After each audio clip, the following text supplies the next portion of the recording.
Welcome to Tampa City Council. Did you guys miss us last week? So it's good to be back in City Hall. I'd like to call this meeting to order and recognize Councilman Maniscalco for the invocation, and he'll lead us in the Pledge of Allegiance. Thank you very much. It's my honor today to welcome my brand new intern, Mary Bryant. She's brand new to the city. Just kidding. Everybody knows Mary Bryant. I was thinking, what kind of bio and introduction do I give her? But she is a legend who recently retired after a very wonderful career serving this community. We miss you, certainly. I know you got your.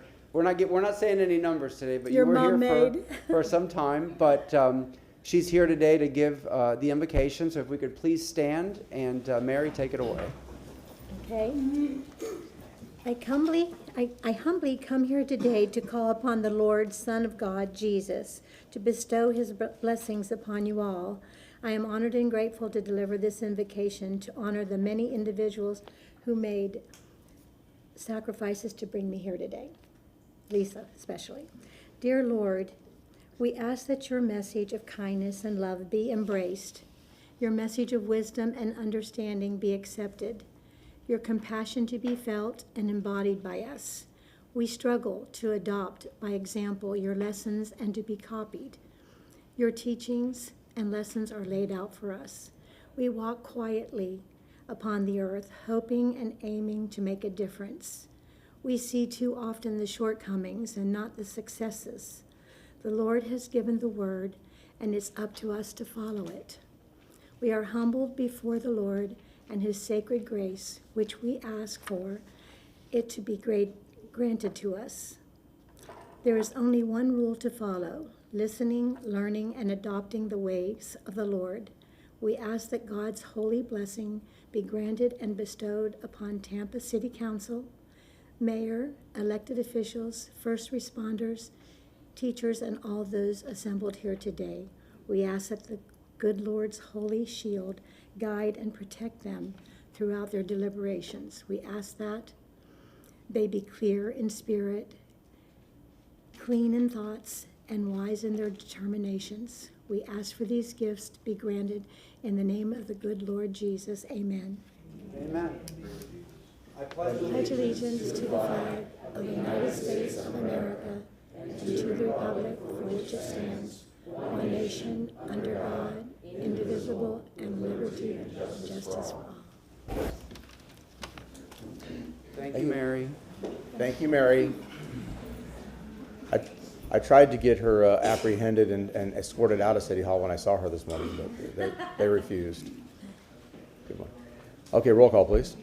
Miranda. Here. Maniscalco. Here. Hertak. Here. Vieira. Here. Carlson. Clendenin. Here. I'd like to make an announcement. Bill Carlson has sent us a memo that he'll be approximately 1 hour late this morning, and so we anticipate his arrival sometime around 10ish. And I'd like to have a motion to adopt the minutes from a September 18th, 2025 workshop and evening session held on September 25th. We have a motion from Councilwoman Hertak, a second from Councilman Vieira. All those in favor say aye. Opposed? The ayes have it unanimously. Thank you very much. Okay, let's do the agenda approval. We have a motion, let's see. A memo from Chief Bennett requesting item 23 be pulled for discussion to be heard with item 62.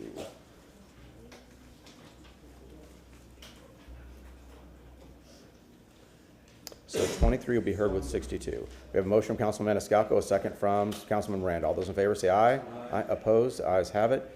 Okay, on item number 59, it was misnoticed. We need to reschedule that to November 20th, 2025 at 1:30 p.m. So moved. Do you want the address? Yes. 315 East Kennedy Boulevard, 3rd floor, Tampa, Florida, 33602. We have a motion from Councilman Hertak, a second from Councilwoman. we have a motion from Councilwoman Hertak, a second from Councilman Maniscalco. All those in favor say aye. Aye. Opposed? Ayes have it unanimously. Thank you very much. Okay, item 60. Mr. Bennett, Chief Bennett, you have no administrative update, correct? No. Okay. Item 61, a memo from Dennis O'Hara requesting to withdraw this item. We have a motion from Councilman Maniscalco, a second from Councilwoman Hertak. All those in favor say aye. Opposed? The ayes have it unanimously. 62 to be heard with 23. We already did that. 63 and 64 will be heard together, and we'll be able to move that together, FYI. 65, a memo from the planning. 63 and 64, I mean, I don't need people here for that. It's just, Does anybody need anybody from 63 and 64? yeah, because the additional information was supposed to stand in place for, Okay. or the report was supposed to stand in place for coming. Let's see. If no questions, Mr. Chairman, you can take that up at the end of the consent document. Right, okay, very good. Just making sure. 65, the Planning Commission has requested that item 65 be heard at a time certain before lunch. Like I have a motion? Wow, you're early. Okay, what time do you think we should do that? Should we pick 11:45? Okay. So we have a motion from Councilman Maniscalco to hear item 65 at 11:45. A second from Councilwoman Hurtek. All those in favor say aye. Opposed? The ayes have it. A memo from Councilman Vieira requesting that item 66 after lunch. 5 minutes, is that correct? Yes, sir. It shouldn't take any more than 5 or 10 minutes. I do FY have to leave here at 11:45 for a lunch appointment that I have on something, and everything. But yeah, when do you think we'll come back from lunch? 1:30? Probably, yeah, if we Okay. time it correctly. So we'll hear item 66 as first order of business after we come back from lunch. Okay. Item 67, staff will be present. Item 68, I'd like to have a motion to continue this item to November 6, 2025. It will ride with another tree agenda that we have on the agenda that day. But the problem is the It's written. November 6th is a written report. Right. So not only do we want to move this to November 6th, we want to move the, Councilman Carlson, that was your motion to have it as written. Do you mind if they combine them both as in the person? written report on the staff to provide a written report on the tree canopy study. We're going to move that to a staff report. So we'll basically combine those two together. So item number 68, we will have a motion to move that to November 6, 2025, and then combine that with the written report as an oral report that particular day. We have a motion from Councilwoman Hurtek. No, I think Councilman Maniscalco, a second from Councilman Carlson. All those in favor say aye. Aye. Opposed? Ayes have it. Item 69 and 70, staff will be here to present. And item 71, I need a motion to withdraw per Councilman Miranda. We have a motion from Councilman Maniscalco, a second from Councilman Carlson. All those in favor say aye. Aye. Opposed? Ayes have it. Can I get a motion to receive and file the written reports, items 72 through 76? We have a motion from Councilman Miranda, second from Councilman Maniscalco. All those in favor say aye. Aye. Opposed? The ayes have it. Okay, here we go. We have a motion to approve the agenda from Councilman Maniscalco, a second from Councilman Miranda. All those in favor say aye. Aye. Opposed? Ayes have it unanimously. Thank you very much. What's that? Oh, not anymore? He left. Very good. Okay, let's start. This is one of the better days of the month. We have our wonderful first responders, our police here, and Councilman Vieira. Why don't you kick that off, please? Thank you, sir. It is my great pleasure. And Chief Burkall, come forward if you'd like. Oh, I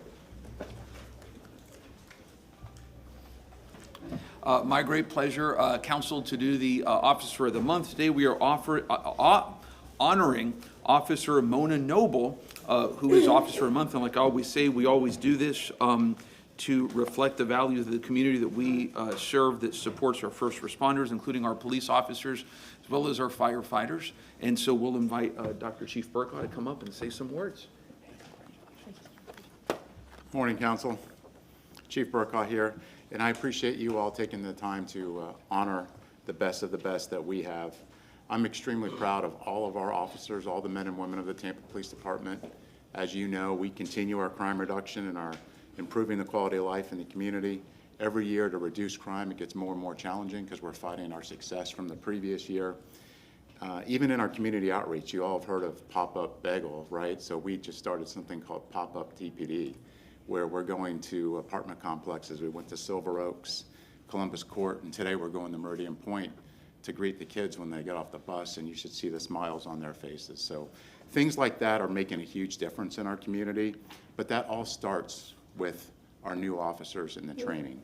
And what you're about to hear today from Officer Mona Noble is why she's being recognized, because she trains our new recruits before they come out on the street. So we're proud to recognize Officer Mona Noble as the October 2025 Officer of the Month. For the past 4 years, she has been a vital member of our training unit, consistently demonstrating professionalism, initiative, and strong commitment to the development and success of our personnel. Over the past year, she has taken on an instrumental role in the department's holdover program, which this prepares the newly hired officers for our field training program for when they're out on the street paired up with a training officer. This program is essential in ensuring officers enter field training with the knowledge and skills needed to successfully serve effectively. Officer Noble's leadership has been exemplary. She sets a high standards for both the instruction and the organization. And her responsibilities include developing schedules, creating lesson plans, conducting training sessions, and managing the administrative needs of large classes. And in the past year, she has successfully overseen 7 holdover classes, guiding 109 newly hired officers into our field training program. And most recently, she coordinated one of the largest holdover classes in TPD history. In addition to this, while continuing her regular duties in the training unit. So beyond her leadership role in our holdover program, she has strengthened the training unit through innovation and dedication. Last month, she launched an instructor development program designed to prepare fellow officers to become more effective trainers. This initiative not only enhances the unit's instructional capability, but also creates lasting benefits for the department. Her work underscores the importance of mentorship and professional growth in law enforcement. Also, she prepares newly hired officers for this success and equipping the instructors with the tools to lead them to this success. She has definitely made a lasting impact on our officers, and you can see that just from the success that we're having. So we are proud to announce Officer Mona Noble as a well-earned and well-deserved recognition for our Officer of the Month.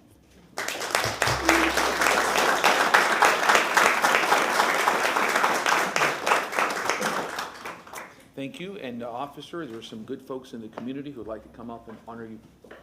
Morning, Council. Brandon Barclay, Tampa PBA. Officer Noble, great job. We're going to present you this plaque on behalf of the PBA.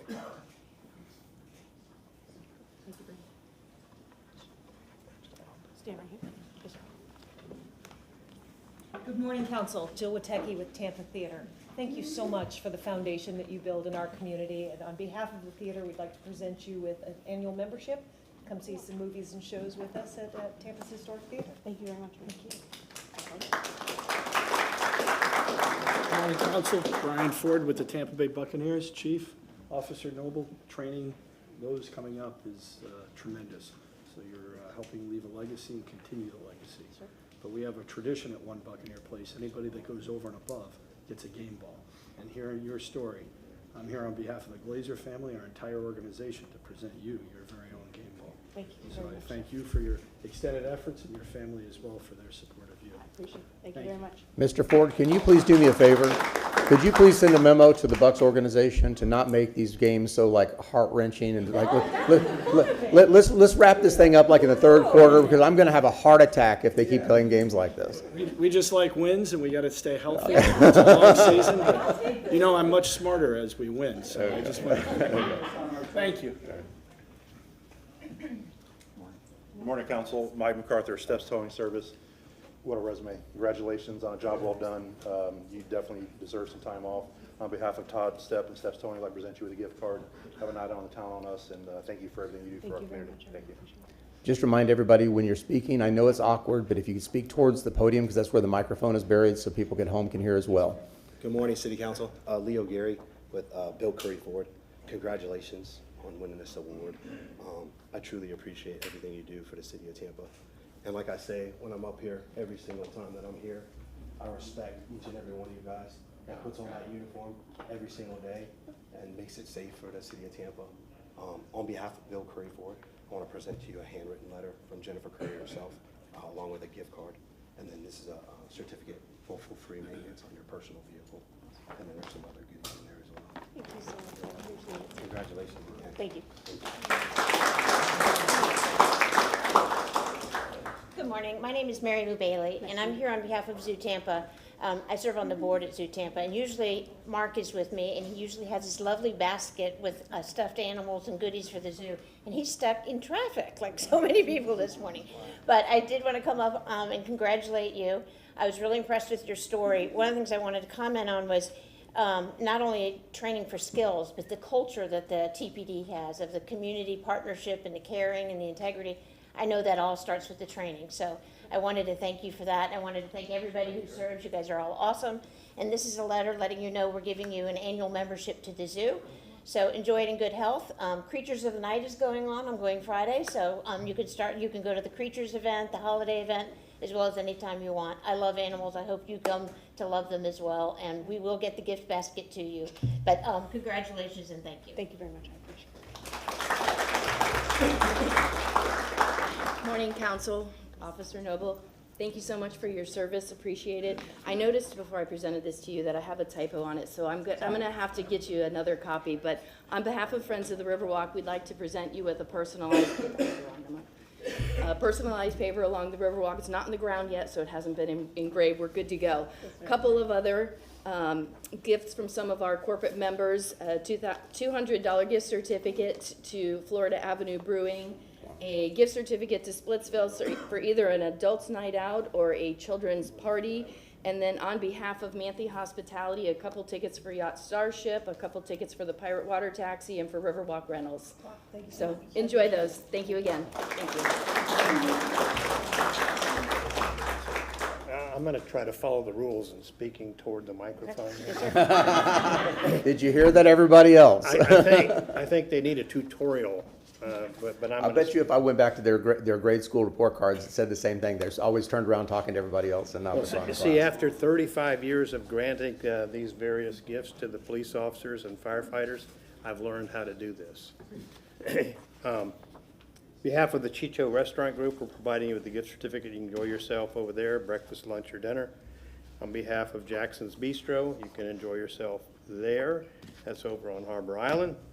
On behalf of Meat Market in Old Hyde Park, enjoy yourself over there for lunch or dinner.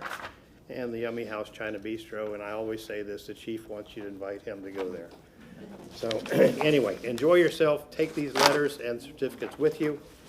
We appreciate what you do, and obviously training is the front line of making an excellent staff, and we appreciate what you do for helping out the staff. Thank you very much. Congratulations, thank you, and I learned my lesson, I'm speaking forward. Thank you, Mr. Mayor. Thank you.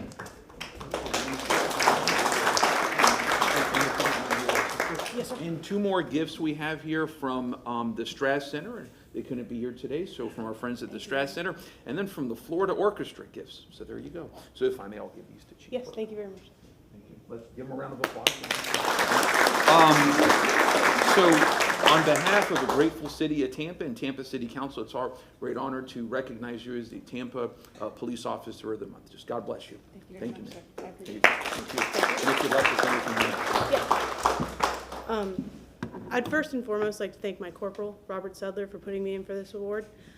It means a lot to me to be recognized and appreciated, and I think it's a testament to his leadership where he acknowledges all of our unit, acknowledges all the good work we do. And I'd like to thank my chain of command and staff for agreeing with that acknowledgement ultimately. And most importantly, I'd like to thank my team at the training unit. Without them, I wouldn't have been able to be as successful as I was this last year. They truly provide a safety net where each of us can grow and learn and improve ourselves, where nobody's going to fail. We're all going to help each other and be successful. And I think that benefits the whole department. And I'd like to thank everybody here for their amazing generosity, more than I could have imagined. So thank you. now they say. Councilwoman Hurtak. Thank you. Congratulations. And teaching is an art. Not everyone does it well. So I just want to say congratulations, because you obviously have found a niche that really works and fits. And when you have the teaching bug, even though you're an officer, like the ability to do that is so critical. And we're so lucky that this is the path that you've chosen in the police department, because I see it every time I ride with officers, how respectful, how wonderful they are at their jobs, and it all starts with you and your team. And I just want to say congratulations, and never let that teaching spirit leave you. Councilman Carlson. Yeah, thank you so much for everything.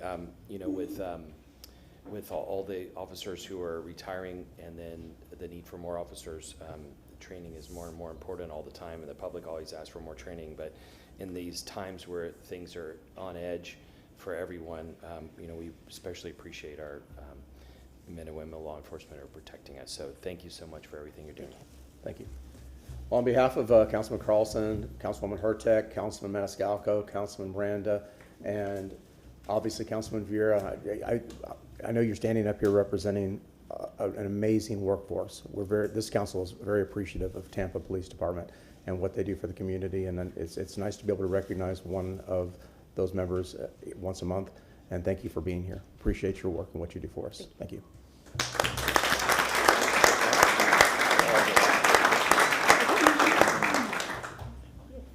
We'll pause for 1 second to let folks filter out.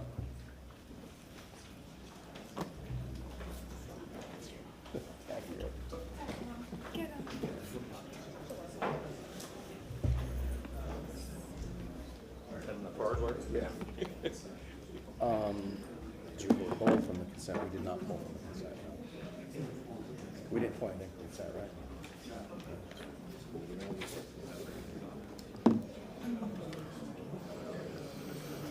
Here, do you want to look at my run show and you can see what we did?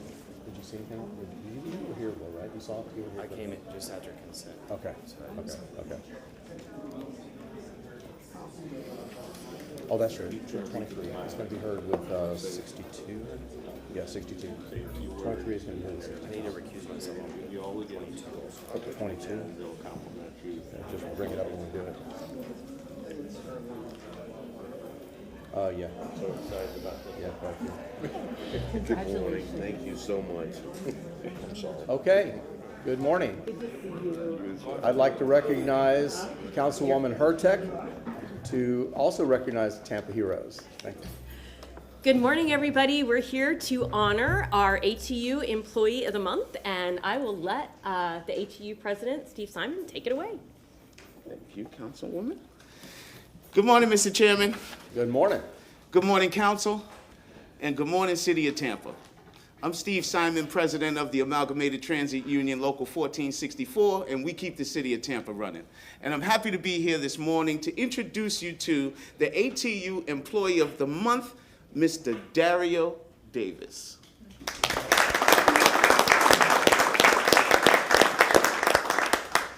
Mr. Davis has shown himself to be an integral part of the day-to-day operations of the Wastewater Collections Division. Starting from humble beginnings as a service attendant too, Dario has uplifted himself through education and certifications, ultimately earning the position he has as a lead sewer service inspector.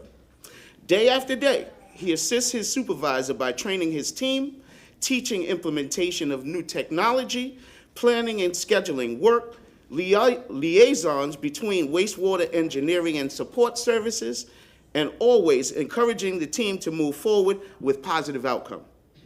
Mr. Davis also represents his craft and his department by frequently giving presentations at organizational meetings such as FIPA, is that pronounced FIPA? FIPA, and the West Coast Florida Inspectors Association. Mr. Davis also leads our department in its continued effort to express and display equality by spearheading the annual entry of wastewater into the City of Tampa MLK Day Parade. This has been done for over 20 years. It is for these things and others that make him credited to his tenure.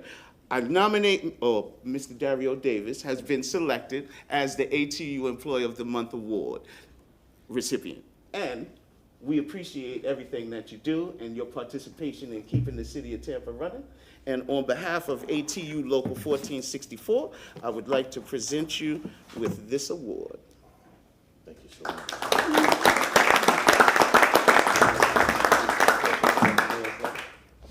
Can I read a portion of it? So, Let her take a picture.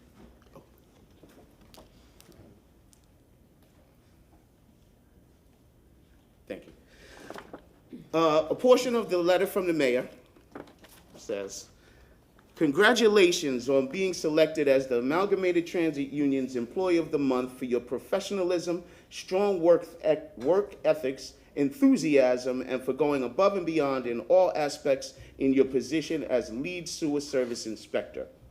You have earned the respect of your superiors, peers, and community. You are an asset and integral part of the wastewater department and the City of Tampa's mission of providing superior services, and your proficiency and positive attitude make you highly deserving of this recognition. Sincerely, Mayor Jane. And now I'd like to turn it over to Deputy Administrator of Infrastructure Brad Baird to say a few words, please. Good morning, Mr. Baird. Good morning, City Council, Chairman. I'm super excited about this one. And I have a long history going back with Dario, and we prepared this grease ordinance over 20 years ago. And we were having overflows on a very regular basis associated with restaurants and not cleaning out their grease interceptors and not cleaning out their grease traps. So Dario is the lead sewer service inspector or grease management inspector over a mighty team of 4, including Dario. He has been with the City of Tampa for over 27 years. I actually worked alongside with him before we had a grease ordinance to meet with the restaurants, all the grease haulers, and this was a serious issue. It's our #1 reason for overflows, for wastewater overflows into the environment. And it's one thing to write a grease ordinance that is now the premier #1 grease ordinance in the United States of America, and it's looked as a model by everybody. It's one thing to do that and put it in place, but this mighty team executed it. And they executed it so flawlessly that we now have very few overflows associated with restaurants. All of our grease overflows now, or almost all of them, are because of grease discharges in neighborhoods. So they have done their job. They've knocked it out of the park.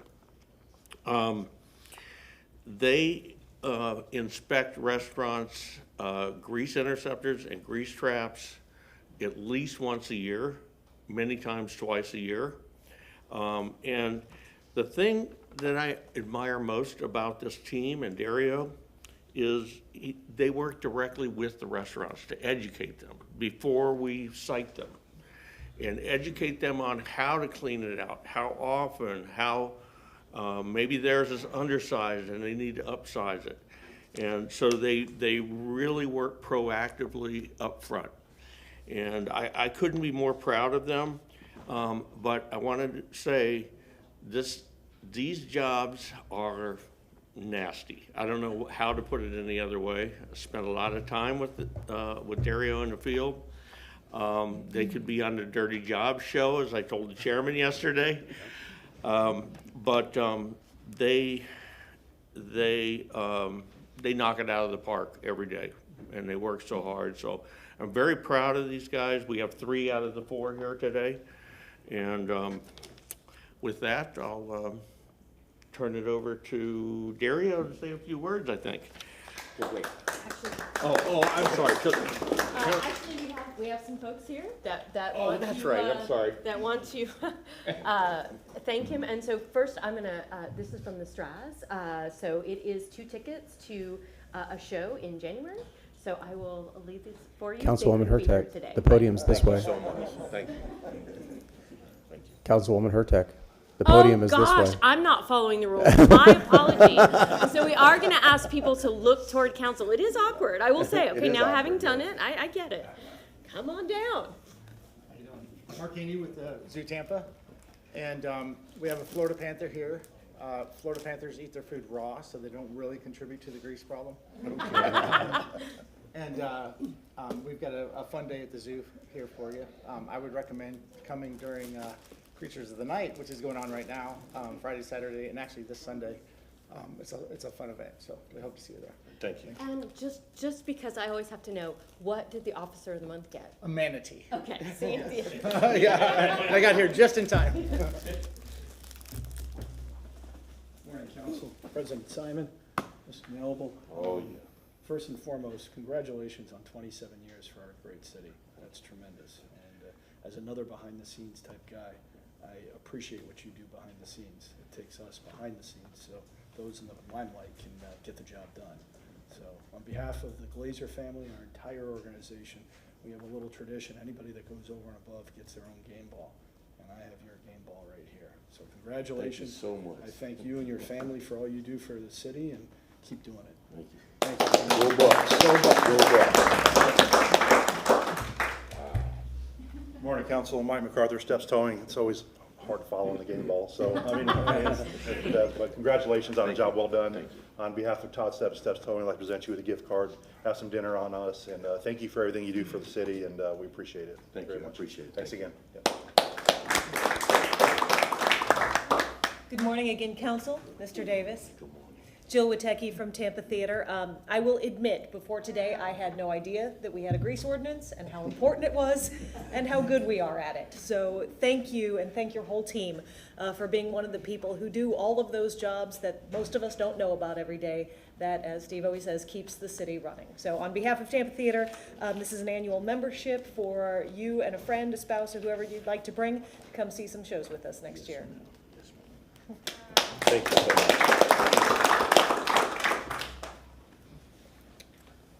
Good morning, sir. Dario and I have a long history. Yes, we do.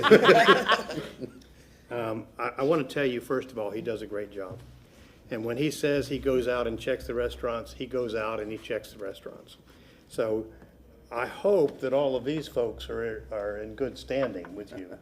I believe that they are. So one of the things that Dario instituted, which is a great help to him and his staff and also to the restaurants, is to keep a log of when those grease traps are serviced, what the volume was, and when the next service occurs.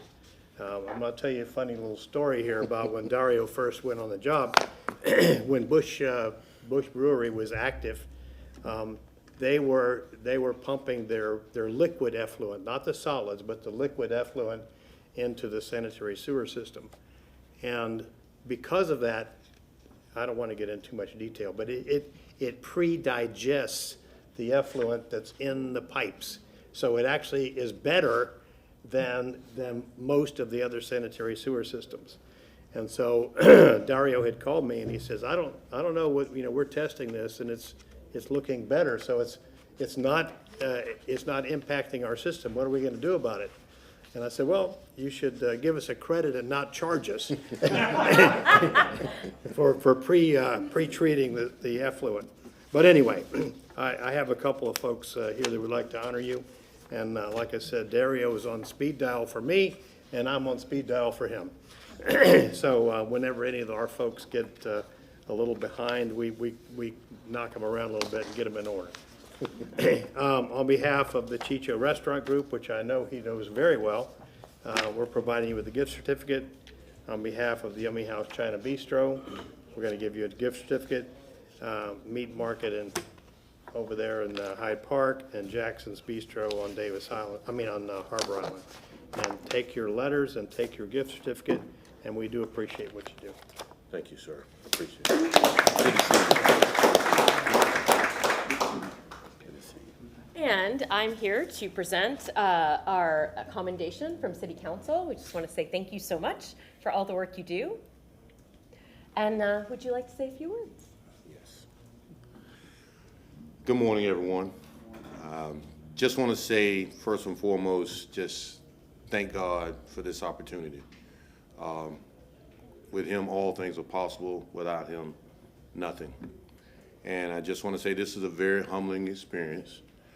I appreciate all of those who had a hand in the nomination and deliverance of my name being selected as ATU Employee of the Month. I have a great team, and without my team and a few of those that are here with me, this is just not possible. I am just deeply, deeply grateful.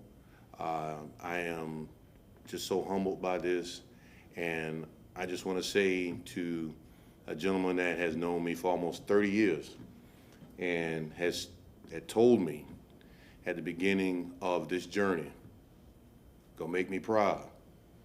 And I hope, Brad, that I have done so over that time frame. So I just want to say thank you once again to everyone involved, and I appreciate everything, and everything is it's just amazing. Thank you so much.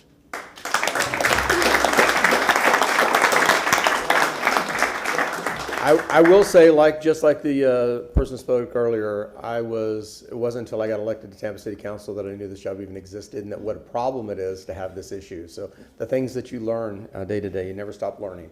I'll also say that when I spoke with Brad yesterday, the giddiness and excitement you saw today was not just for the cameras. On our telephone call yesterday about this, he was just as giddy and just as excited about the job that you did and spoke very highly of you without you standing there. So, you know, he's saying it to people when you're not around as well. So I know this city council, we're very happy for you and your team and what you do for the city of Tampa and the loss prevention that you provide and saving taxpayer money for the job that you do. We really much appreciate it. Thank you so much. Thank you.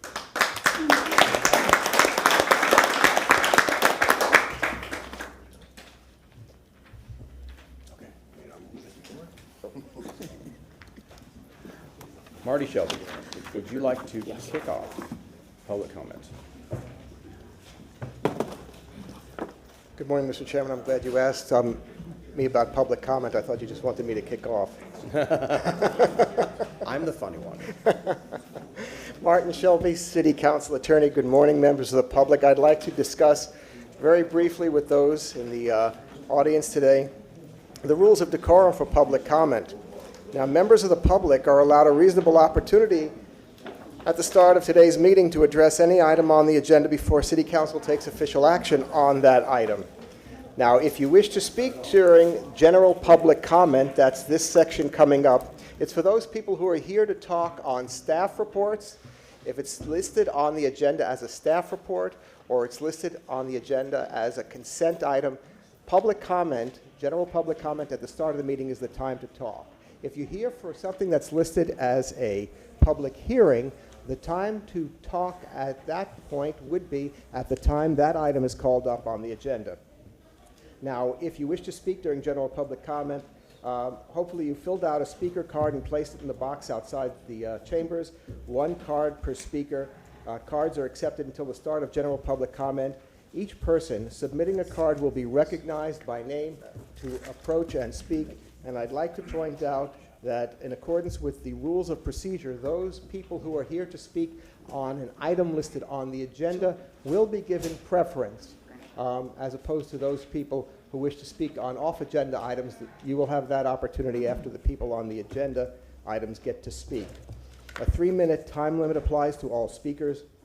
Please print legibly. Names that cannot be read will not be called. And if you're here to speak at a public hearing as opposed to general public comment, please use the sign-in sheet that is outside the chambers instead. And if you need assistance, please see city staff. Speakers and members of the public are also reminded to please refrain from disruptive behavior, including making vulgar or threatening remarks or making or causing disruptive noises or sounds or displaying signs or graphics. The chair will rule out of order any person who speaks without being recognized or attempts to address the city council from outside the speaker area at the podium. Persons failing to comply with council rules may also be ruled out of order and, at the discretion of the chair, may be removed from the chambers for the remainder of today's meeting. And finally, city council should refrain from engaging a speaker under public comment. And the public should be aware that city council does not take your questions or have a dialogue with you during public comment. This is your opportunity to express your position. Thank you. Thank you, Mr. Shelby. Okay, we're going to begin. So once again, the first speakers are going to be the folks that signed up to speak on agenda items. Mark Sebrolier, I'm sorry to slaughter your name, is going to be followed by Jeff Jackowise. Oh my gosh. Y'all challenged me with the first 2 names. And I didn't have Councilwoman Hurtek here to help me with them. Good morning. My name is Mark Siebenaller. I'm an owner and city resident within the Channel District. I'm here to talk about agenda number 58, which has to deal with WOW. I'm also on the CAC for the Channel District. I had the opportunity to see possibly the presentation you're seeing today already. I'm not here to talk about a yay or nay. I'm here to talk about potentially needs that were not covered in the presentation that we saw that I think are city responsibilities that need to take place. I mean, they were talking about a structure to go up, and there needs to be other things around it to make sure this thing is successful. So in the packet I just handed out to you, here are some of the things, both from my commentary and commentaries off social media and other residents that I have talked about. The first item is the WOW is going to be built out. If you're familiar with on Channelside, next to the trolley stop, that's where the aquarium is, and then directly behind that in that parking area. So basically it is right on Channelside. And so there is going to be a distraction both from the traffic coming into the city and down that street, and it is 250 feet in height. So you are going to have people looking up, going at. We're concerned from a mobility standpoint of the safety that's going to be there. It is going to be definitely a major distraction in that area. So with that in mind, let's see what we can do to try to minimize any potential accidents in the area. Speeding, and I'll show you a picture, on one side of the road directly across from this area, as you come into the city, it's 25 miles an hour. On the other side, coming out, going to Adamo, it's 35, which we've questioned this with mobility in the past, never really got a response back to why that is. Is there a potential now to consider speed humps, speed bumps to be put on Channelside to help prevent the potential accidents that could happen here? Also, we've had a situation reported to mobility at the intersection of Whiting and Channelside, where there's a pedestrian-generated crossing that the signage or the lighted signage, when you push the button, does go off. It does not at that thing. If you're 50 feet away from it, you can't see it. After or closer to that, it is. So we've requested some attention there. I'll continue to go through quickly here. We've also got block signage because of the trees and the oaks there. Noise pollution has always been, which it is a major issue in the city, but more so here. Probably the major one where I'm requesting, maybe from a police behavior standpoint, is we have bad behavior. We know we live in a society where we have people that are doing actions that need to draw attention. Thank you very much. I appreciate it. Thank you. Thanks for the time. Get a chance to take a look at it. I appreciate the input. Thank you. Okay. Jeff, followed by Nancy Stevens.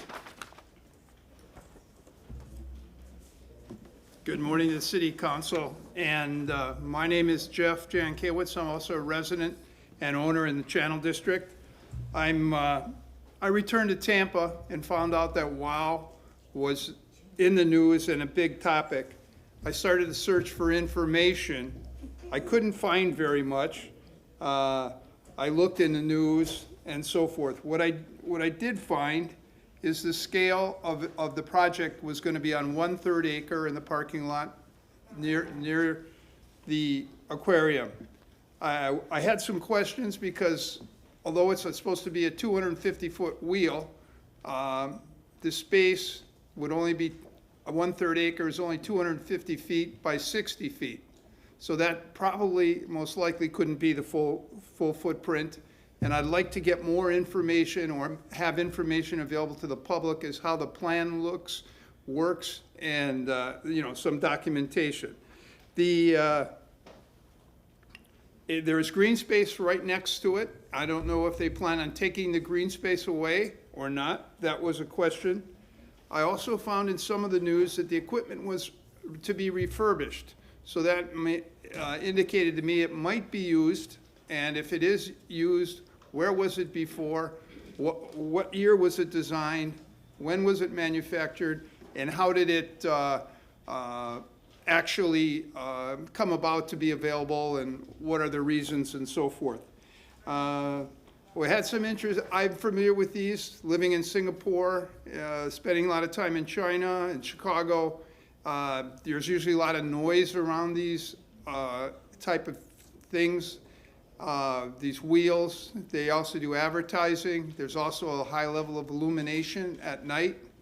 And I was just wondering if those were considered or a part of the plan, but I haven't really not been able to find any information on it. And that's pretty much what I have there. I'm here looking for information, and hopefully I can get it. And other people are watching on TV also who are interested in this. Thank you. Thank you, Jeff. Mr. Shelby? Mr. Chairman, I'm sorry for not bringing this up sooner.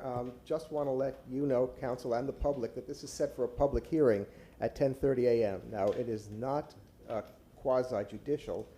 However, we could ask people to wait until 10:30, or unless council sometimes on non-quasi-judicial matters, on legislative matters, they let them speak at the start if they don't wish to wait.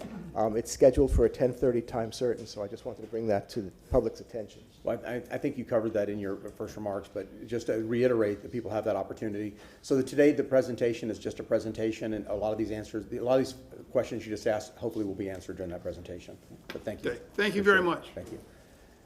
We got Nancy, followed by Stephanie Pointer. And good morning, Council. Today I want to speak about item 69, which is the pickleball report. And I'm concerned about the potential spread of pickleball courts throughout residential neighborhoods. We've seen, I'm looking to have urge council to adopt measures that maintain neighborhood peace and quality of life. Standard pickleball courts are only 44 by 20 feet, so they fit in many residential lots. And we've seen real estate ads advertising homes with rooms for pickleball courts. So the potential for these popping up throughout neighborhoods is increasing. And compared to tennis, pickleball courts are quite loud. Pickleballs have been measured up to 85 dB. It's an impact noise. It's a very sharp impact noise. You can compare 85 dB. A freight train, standing next to a freight train is about 80 dB.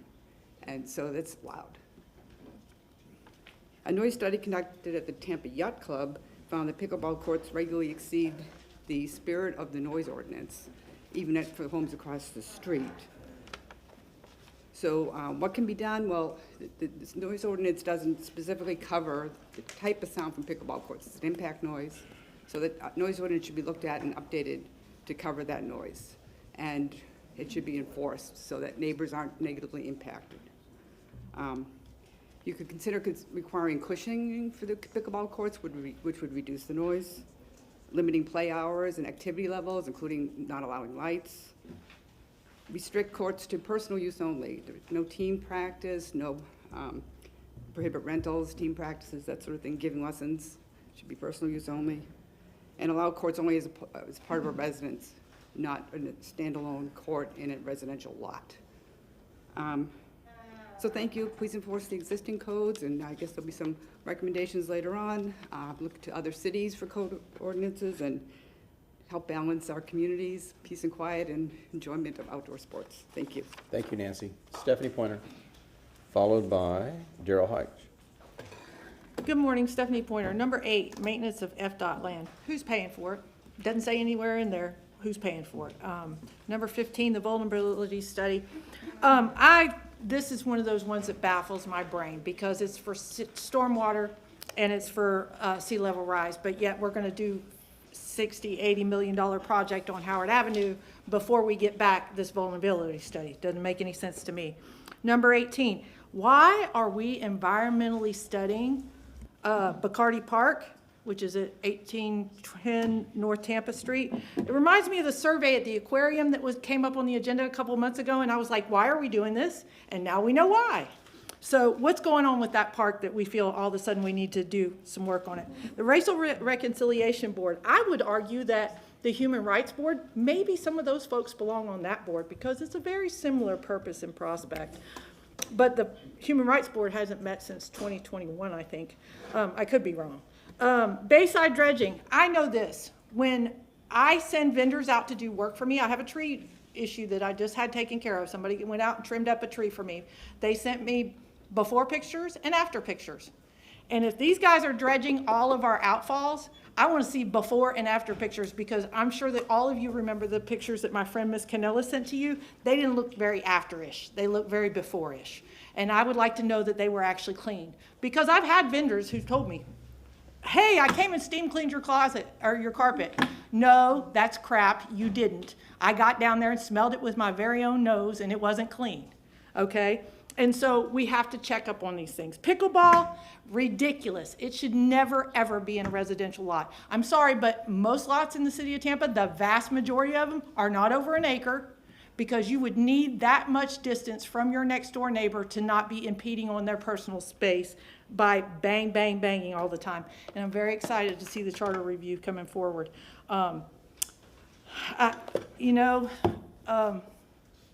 I hate it that we have to put the Racial Reconciliation Board to bed, because it really, we need something there. And you don't have to call it racial reconciliation. You can call it something different. They can do a lot of the same things that were necessary. Thank you. Have a good day. Thank you. Darrell, followed by Allison Hewitt. Good morning, sir. Good morning. Good morning, City Council. Darrell Heitch. September 22nd, I sent an email to everyone on the diocese relative to item number 32, the rescinding or the dismantling of the Racial Reconciliation Committee. I want to read to you just a couple of excerpts that I wrote in the email to you all that I would love to hear a response from. As a result of the President's executive order prohibiting any race-based funding and a letter received from the City of Tampa's attorney, it is vitally important to consider alternative methods to address the concerns in Resolution number 568 and 344. Upon reviewing Chapter 163 of the CRA, this particular chapter does not violate the President's executive order.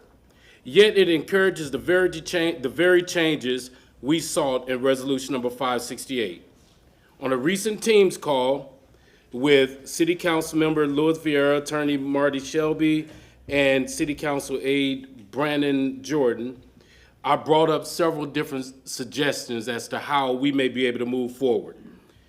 One thing was stated, I said we can leverage the CRA funds to establish a defined dedicated corridors in neighborhoods with documented slum and blight. Establish transparent, accountable processes, fostering collaboration between the City of Tampa, the CRA, and what, as Stephanie just stated, I stated that we could name this thing the Community Renewal and Opportunity Commission, whereas you would only be going and operating within the state statute 163.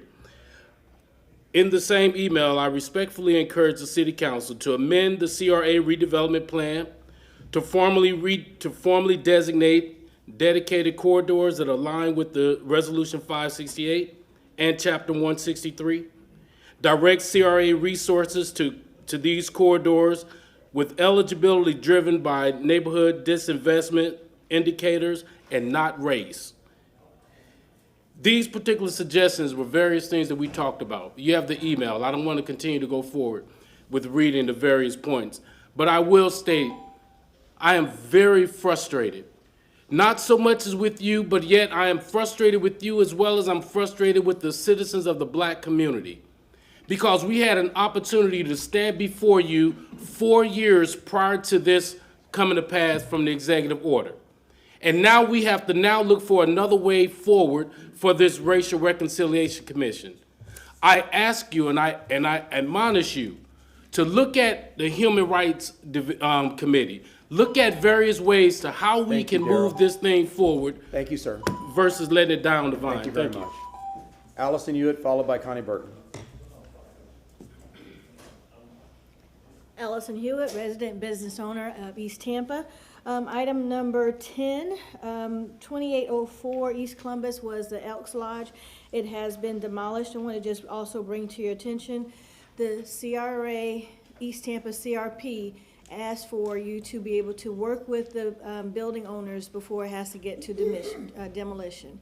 And now also with Chapter 163 saying that nothing can go for new construction for commercial, then what we're doing is also having these areas, these lands, able to have ripe for gentrification, because now the land is so expensive, people locally cannot be able to afford it. So please follow the CRP and have your staff make sure they're working with the landowners to try to save the property. That also goes for item number 11. It is, when we did the CRP, one of the main things in East Tampa was the code enforcement and the code violations, and we need to make sure that we're staying into the sense and the purpose of the CRP, and we're knocking down houses here and knocking down commercials. So if we can make sure that we're working with those landowners, the property owners, before it gets to this spot. The Racial Reconciliation Commission, item number 32, would like to know if we are going to plan a workshop to be able to say, okay, since the federal government says we can't do it, well, what can we do here local? We have made tremendous strides to be able to address the racial disparities and the tension between races here in Tampa, and how do we protect that? Because DC is not here. They don't live here. They're not here day to day. So what are your intentions to be able to move forward? And the last item is, it was a staff report, number 73, the status of the cities working with additional funds for urban reworks. We will have several funding applications coming forward. Is this a precedent? Will all this type of request go for all of the housing projects? And how do we address that? Because people would like to make sure that there is equity in distribution and fairness, and also that white developers don't get more attention than local developers who look like the people who live in the community. Thank you. Thank you, Allison. Connie Burton, followed by John Heller. Good morning, Connie. Good morning, Connie Burton. History is going to record everything. And one thing I know, the after fact, the afterthoughts, what you could have done, what you should have done, and what you should have stood up for. I feel embarrassed. Embarrassed for a country that has to follow orders from someone that was elected by the people, so they say, that has so much dirt and filth and bigotry and racism connected to them, and you say, we must follow orders. We must follow Hitler. We must follow any dictator that come against the people. And so this little quick response that the city did, saying, because we receive federal dollars, show me ways in which you, the city council, you, the ones that recognize harm and hurt that have been done to African people in this city that has been established since 1855. Tell me what you've done to leverage the playing field. Tell me what you've done since the Civil Rights Act, based on the history of injustice and enslavement and segregation and Jim Crowism that you did to say that we was gonna be this city on the hill. Very little or nothing. The 5 issues that was in the racial reconciliation issues that you've had an opportunity to stand up against. One of the programs, one of the topics was youth opportunity. You can't even bring yourself to say for a summer job program, you can get to 100. You let the city come in here and tell you with the $1.9 billion, all you could do is hire 32 young people. You could talk about second chance opportunities. You got somebody in that spot for the city, but you can't come in here and say, how then have we been able to establish real substantive programs to help people come back into society? So for me, you're no different than what I see in Washington, D.C. You just now veil yourself to saying, they told us we couldn't do it. That's federal dollars. We want to know what you're going to do with your dollars. What are you going to do to bring yourself into some type of humanity to show those that labored hard in this country, labored hard in this city, is deserving more than just piecemeal, giving $1 to a nonprofit, giving infield lots to 1 or 2 black folks, and then you think it's all right. Hell no, it's not.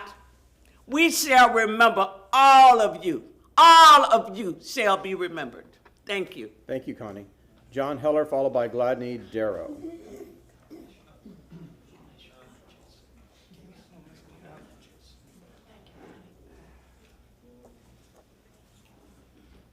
Good morning, John. Hey, good morning, Chairman. Good morning, City Council. I'm here regarding agenda. Can you start with your name, please? What? So everybody start with their name first. Oh, good morning. My name's John Holland. Nice to meet you guys. I'm here for agenda number 69, the pickleball courts. I think you'll hear a lot of people talking about the noise issues. I live in a 100-year-old house in Ballast Point, and my main concern is actually these pickleball courts taking away green space. I think that's something you guys also need to consider when you're looking at agenda number 69. I have a neighbor 2 houses north of me looking to build one. Water flows north to south, and my main concern is, obviously noise, but also the water runoff is gonna go into my yard again. I know I'm just one house, but that's something I think the city council here should also consider when they're reviewing agenda 69 today. Thank you. Thank you, John. Gladney Darrow, followed by Pastor Williams.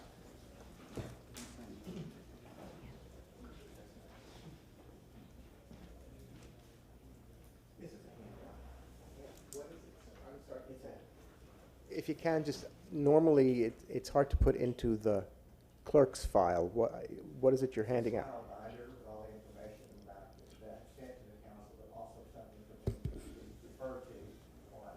And as to which number? 69. Number 69. Pickleball. Okay, thank you, sir. Okay. So go to the podium and start with your name.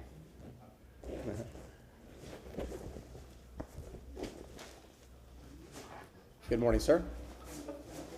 My name is Gladney Darrow, and I live on Trilby Street in the Ballast Point neighborhood.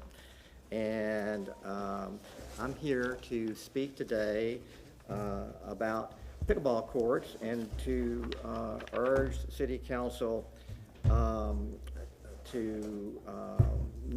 should not allow pickleball courts to be constructed on residentially zoned single-family properties within our neighborhoods. There's many reasons not to allow this, but I'm going to focus today on a reason that I think is very important. It's not normally considered, because as important as those other issues are, the construction of pickleball courts in residential neighborhoods also creates serious additional stormwater runoff and rapidly rising floodwater hazards for homeowners and their families. Plus, it places the city of Tampa at risk of being in direct violation of FEMA stormwater compliance requirements and puts the city in direct violation of its own code. I'd like to show you the flooding that, how do I do this? Oh, okay. This is the flooding that occurred on our street in Hurricane Helene.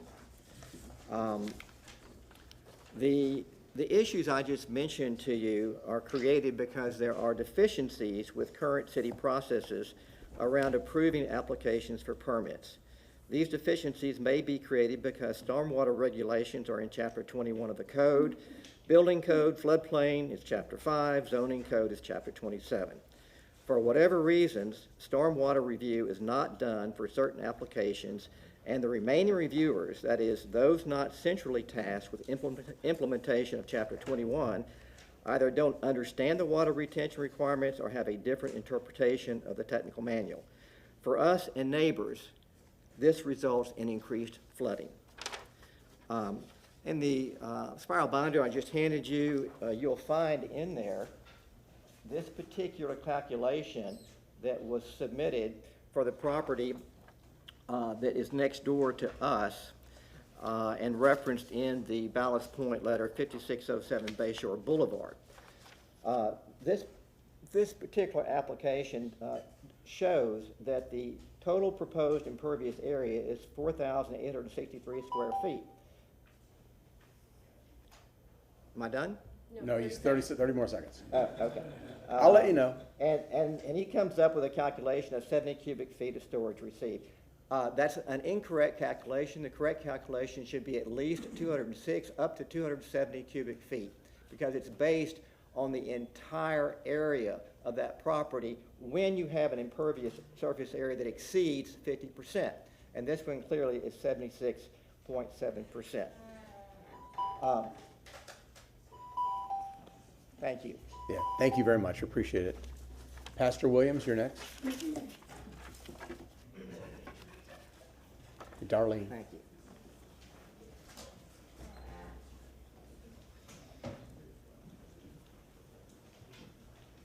Good morning, Pastor Williams. Good morning. Good morning.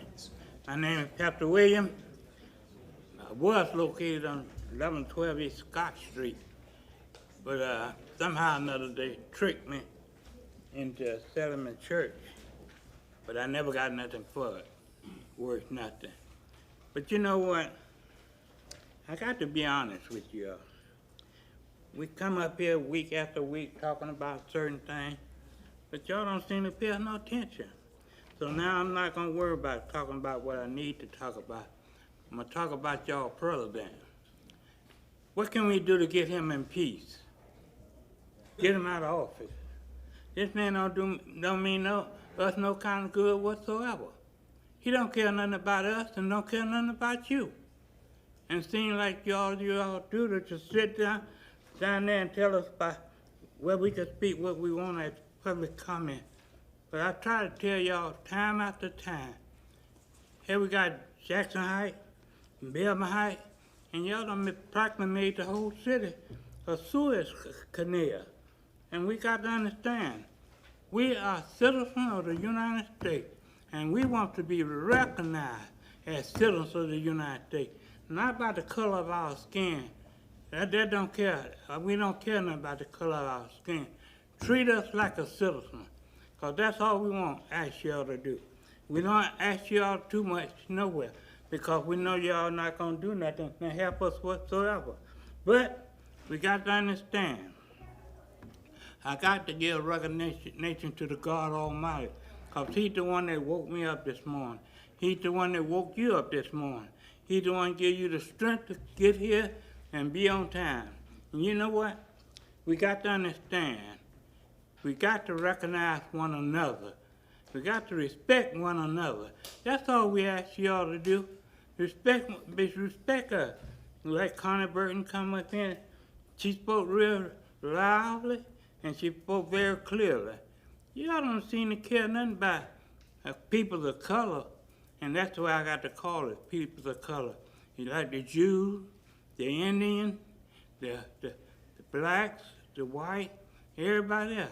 We got to understand, we're here to try to represent people, and that's what life is all about. Show one another some love. Show us some love, and we'll show you all some love, what love is all about. And this is what we got to do. We come down here week after week, expecting some changes. No changes be made yet whatsoever. Y'all are supposed to be city councilmen, and y'all supposed to tell us what we can do and what we can't do. It's always what we can't do. And we understand that. We are people and respect us as people. And God bless all of you. Thank you, Pastor. Yeah, I'm getting out of here. We appreciate you. Matthew Guin, followed by Tara Bluma.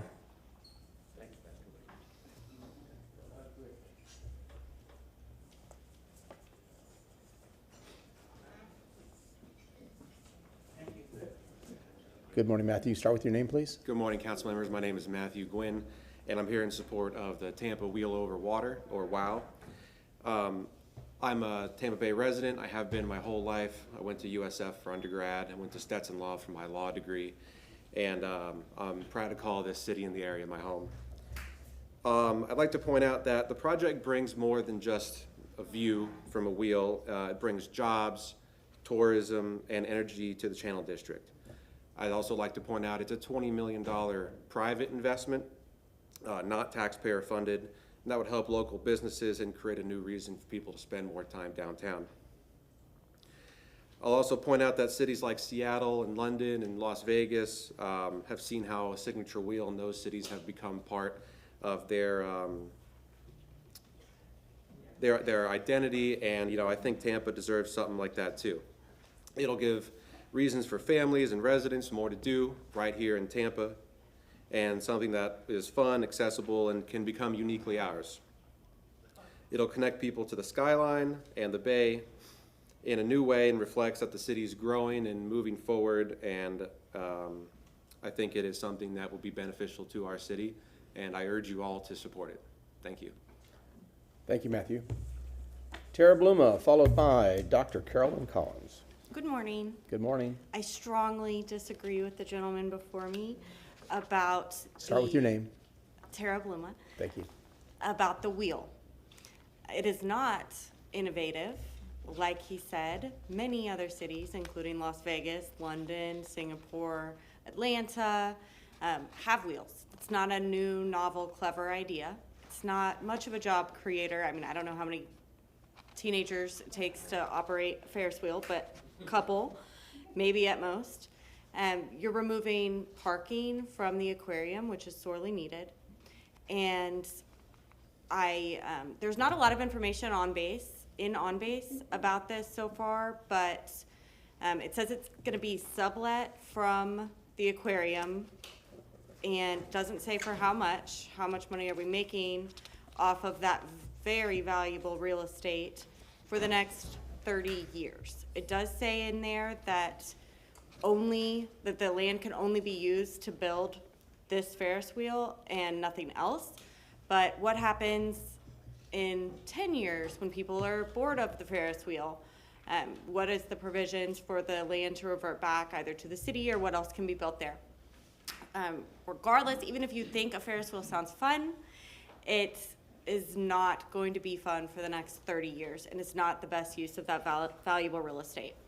The next thing I want to talk about is the tree fund. I understand this got refiled, but the beginning of the PowerPoint basically says that we had 20,000 trees removed citywide since 2019. We've had almost 8,000 removed in South Tampa. Citywide, since 2019, they have replaced 2,300 trees, of which over 1,000 of them are crepe myrtles, which are not shade trees. And in fact, I think that should be removed from the list. But the city could be planting trees all over the place. We could use some of that money even for irrigation. One example I want to give you is at West Shore Elementary, which is celebrating its 100-year anniversary next year. There used to be 25 grand oaks that lined West Shore that provided shade to the kids walking to school. Many of those kids still walk to school. Only 2 trees remain there.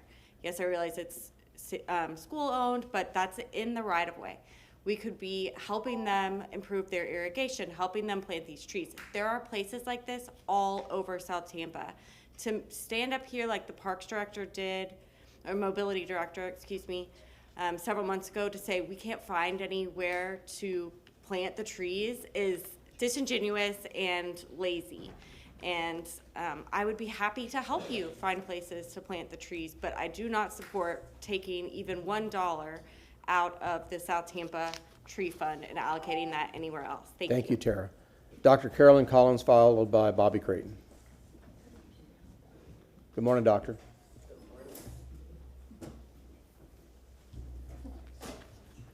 Good morning, and thank you for this opportunity. Interesting day. I'm looking at number 43 on the agenda today. And I want to just say this. 3 weeks ago, the council actually addressed the alley vacate for the Jackson House. And we were not here, we were not aware of it, and we are in support of that because it goes in with our easement.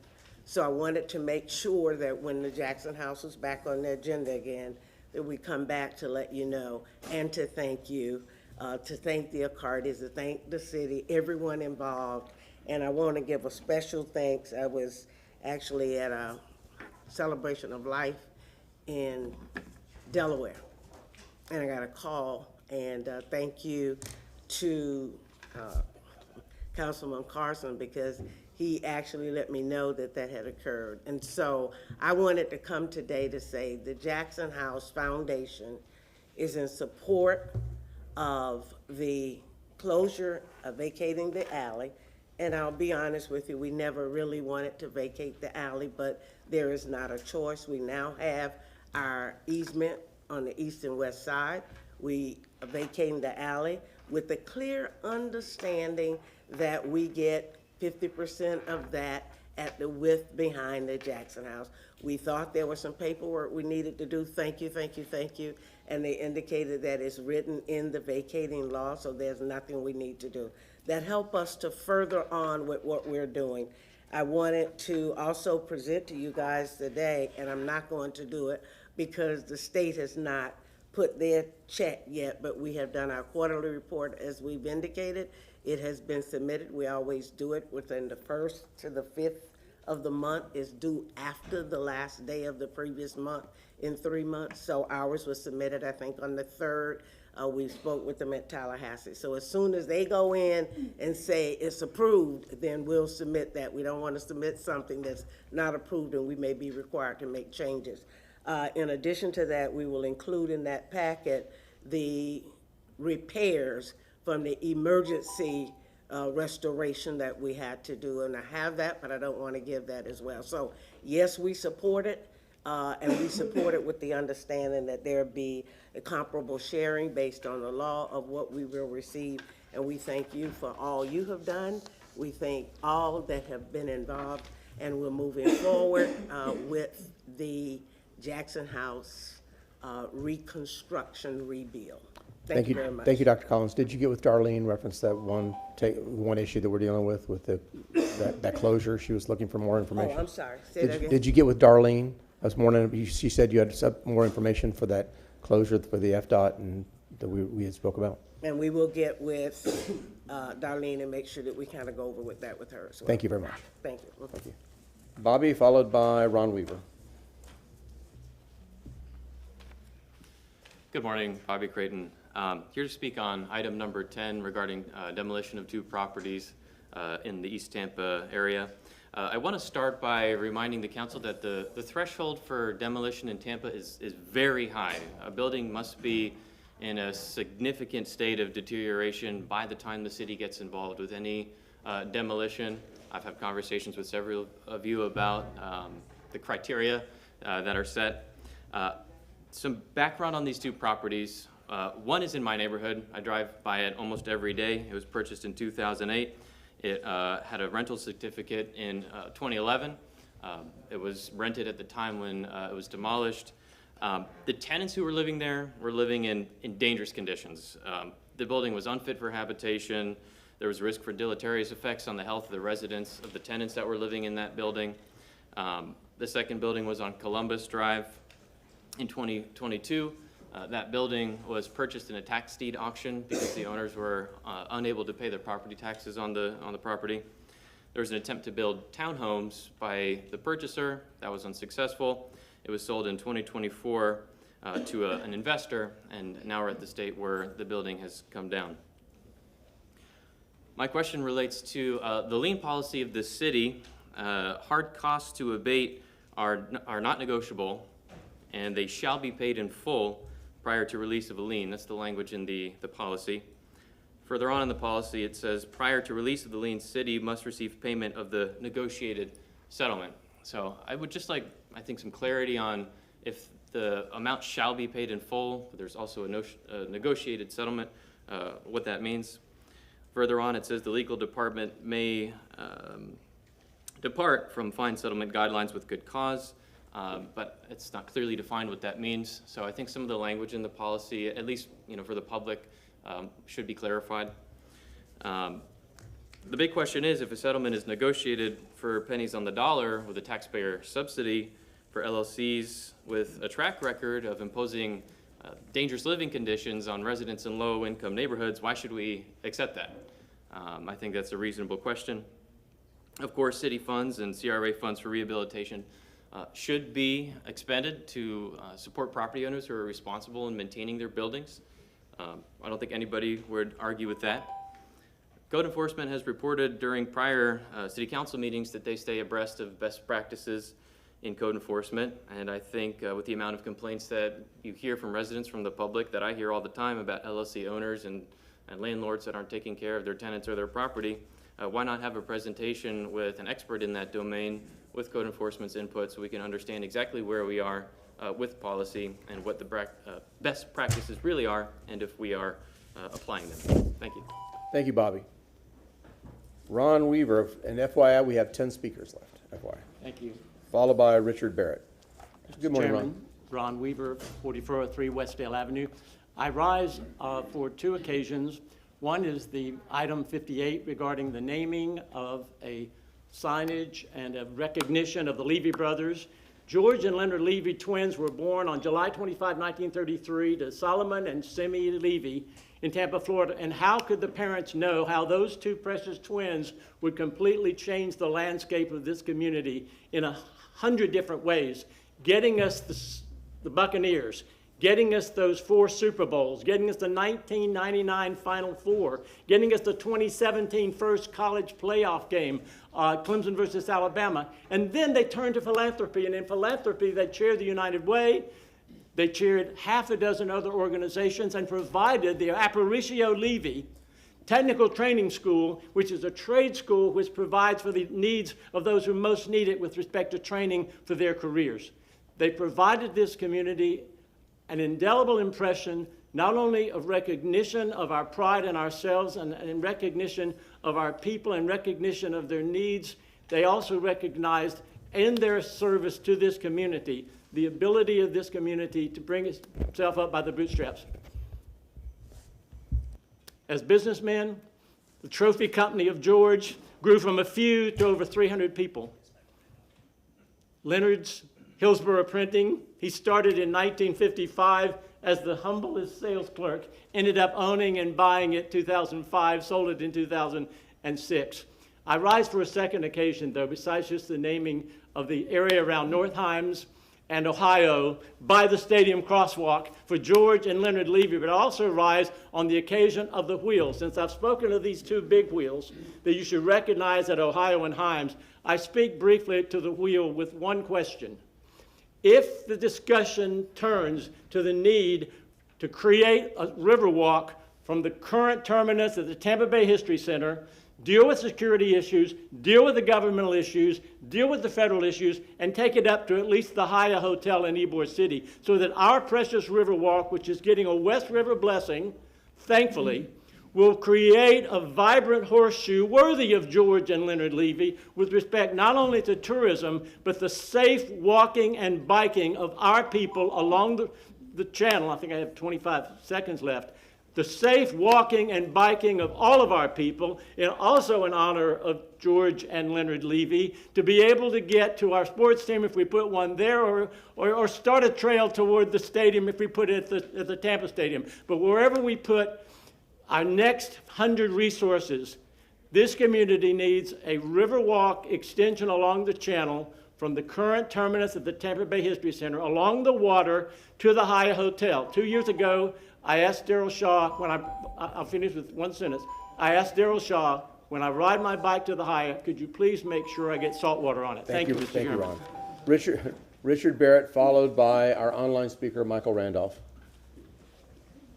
Good morning, Chairman. Good morning, council members. I'm Richard Barrett. I'm the son-in-law of Leonard Levy. I'm married to his oldest daughter, Jana. And I just want to thank you for the approval of the honorary street name after the Levy twins. They had a deep and abiding love for the city.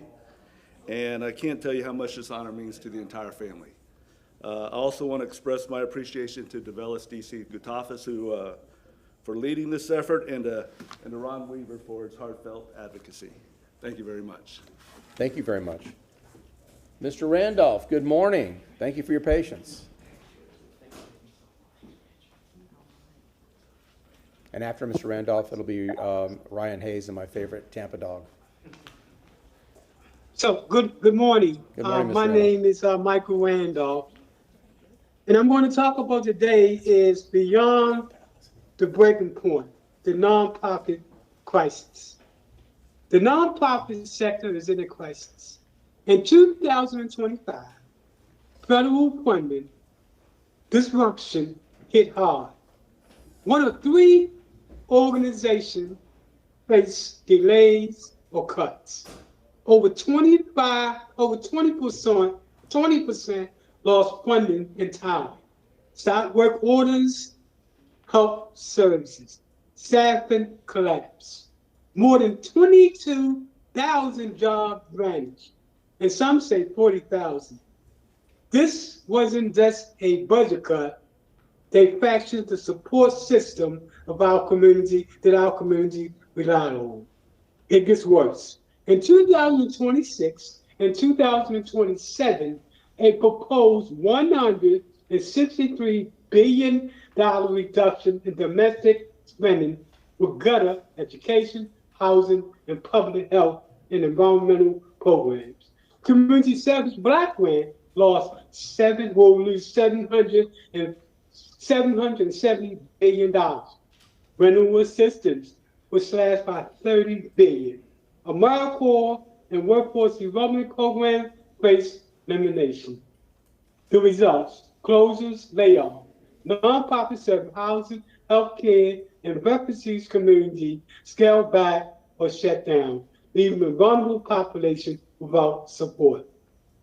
At the heart of the crisis is even deeper in terms of injustice. Black women receive the least nonprofit funding of all the leadership groups.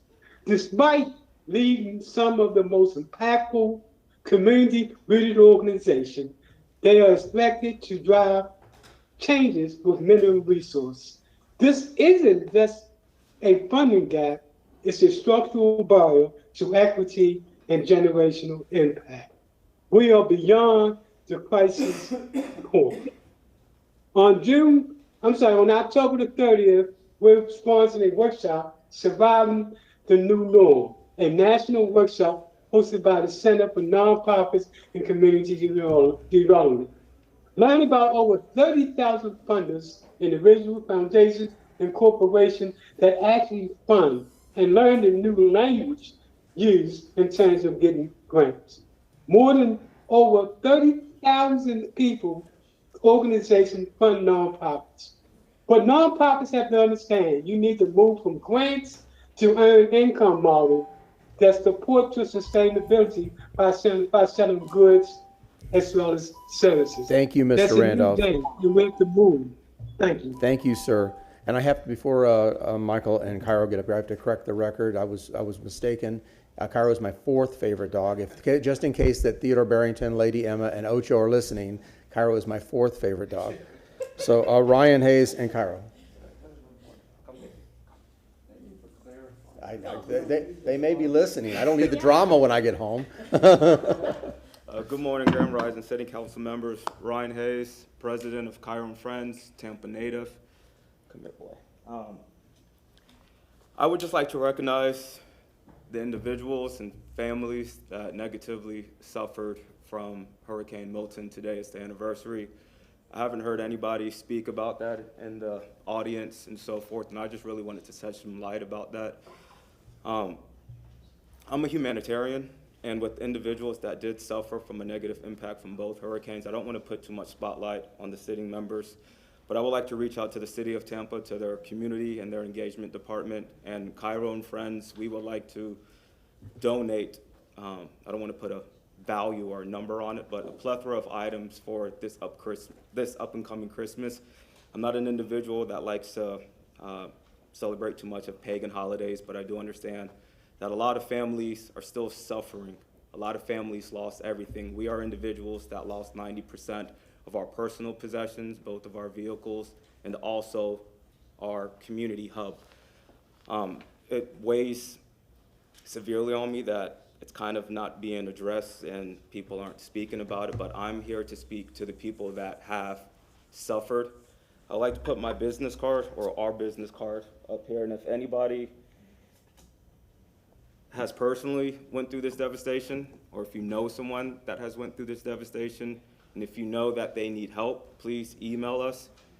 And please don't call. I would like to have a track record, but please email us, and we will make sure to help any individual and any families out there, once again, that suffer from either Hurricane Helene or Milton. And we do offer complimentary pet therapy services, which is called alternative decompression therapy, which is utilizing our 2 other dogs. Cairo, he's my service dog. We have Cleo and Luna. One's a Labradoodle, one's a Golden Doodle. And they offer majestic and unique abilities to help ground individuals and get to suppressed core trauma. Brian Hayes, and that's it. Thank you. Thank you, sir. Yes, sir. Elise Batzel, followed by Eric Page.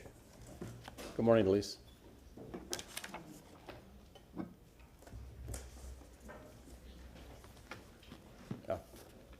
We're deferring?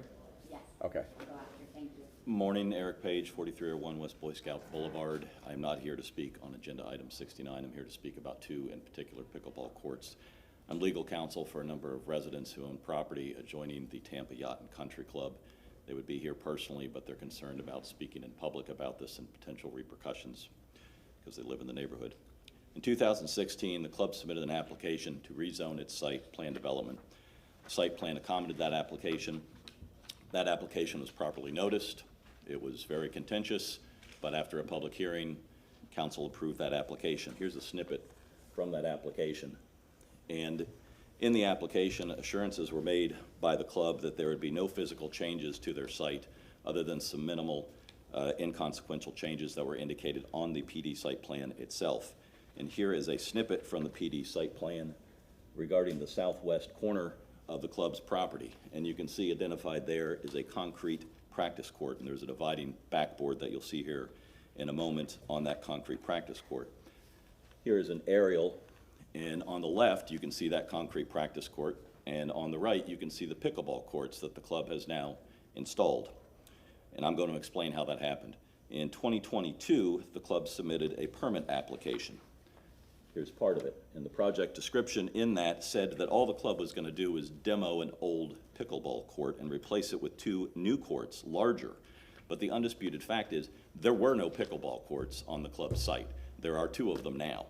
And the reason that they're there is because this permit misrepresented that they were replacing pickleball courts with other pickleball courts. And because of that misrepresentation, this application only went to the building department. It never went to zoning to determine compliance with the PD application. Now, these pickleball courts not only violate the site plan of the PD that this council granted, it's made my clients' lives much, much worse. They tried to deal with this with the club to no avail. Likewise, my firm and I have tried to deal with this with the club, along with Ms. Batzel, to no avail. So we went to the city to ask for help. We brought up issues of noise, light, and the legality of the pickleball courts. The Development Services Department believes that pickleball is an appropriate use under recreational facility private. We adamantly disagree with that. But the real issue for here today is that what the city has never addressed for us is that the club misrepresented the existence of pickleball courts to get that permit, and that does not comply with the approved PD plan. Here is the attestation portion of a building permit application.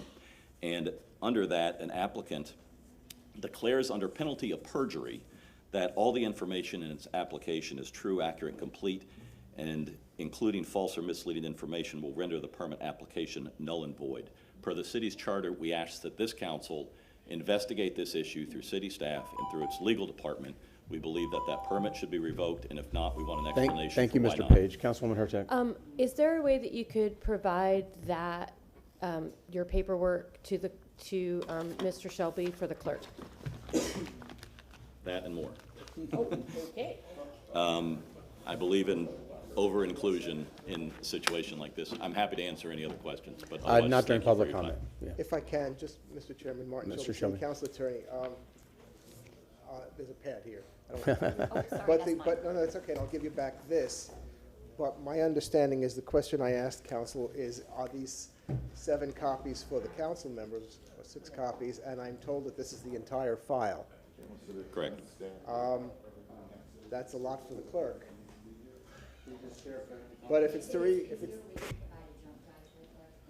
a jump, would you like it electronically? That would be great. That'd be perfect for all of us What as shall we well. do with this then? You'll provide? We don't want to have to kill us. I mean, some of us, the tree's already done, so. The tree is already done, we cannot replant it. But that's not copies for everybody. That's just one that's just one, that's, okay. Mr. Clerk, I just want to apologize, but Can we have the outer binder? to receive and file. Give us the outer thing. You may have the red one, sir. I don't want to lose anything. Okay, thank you.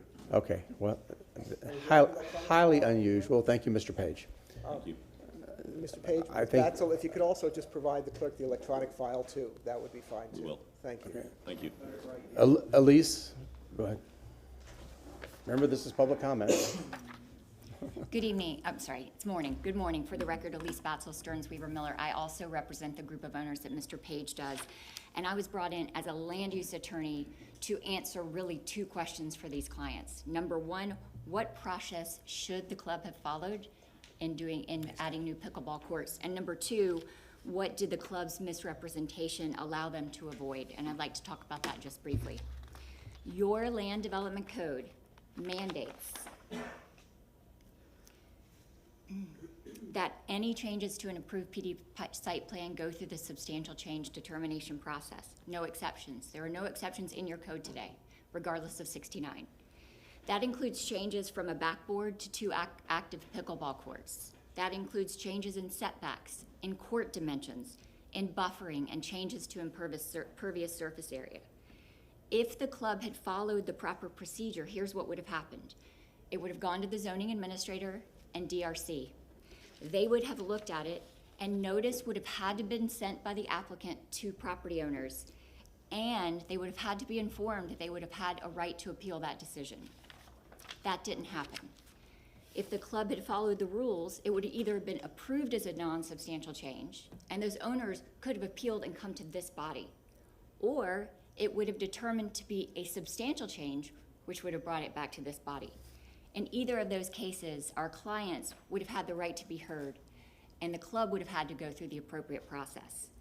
I don't have enough time to go through all of the merits, but we do believe that the sub-change criteria would have been triggered and this would have come back to City Council.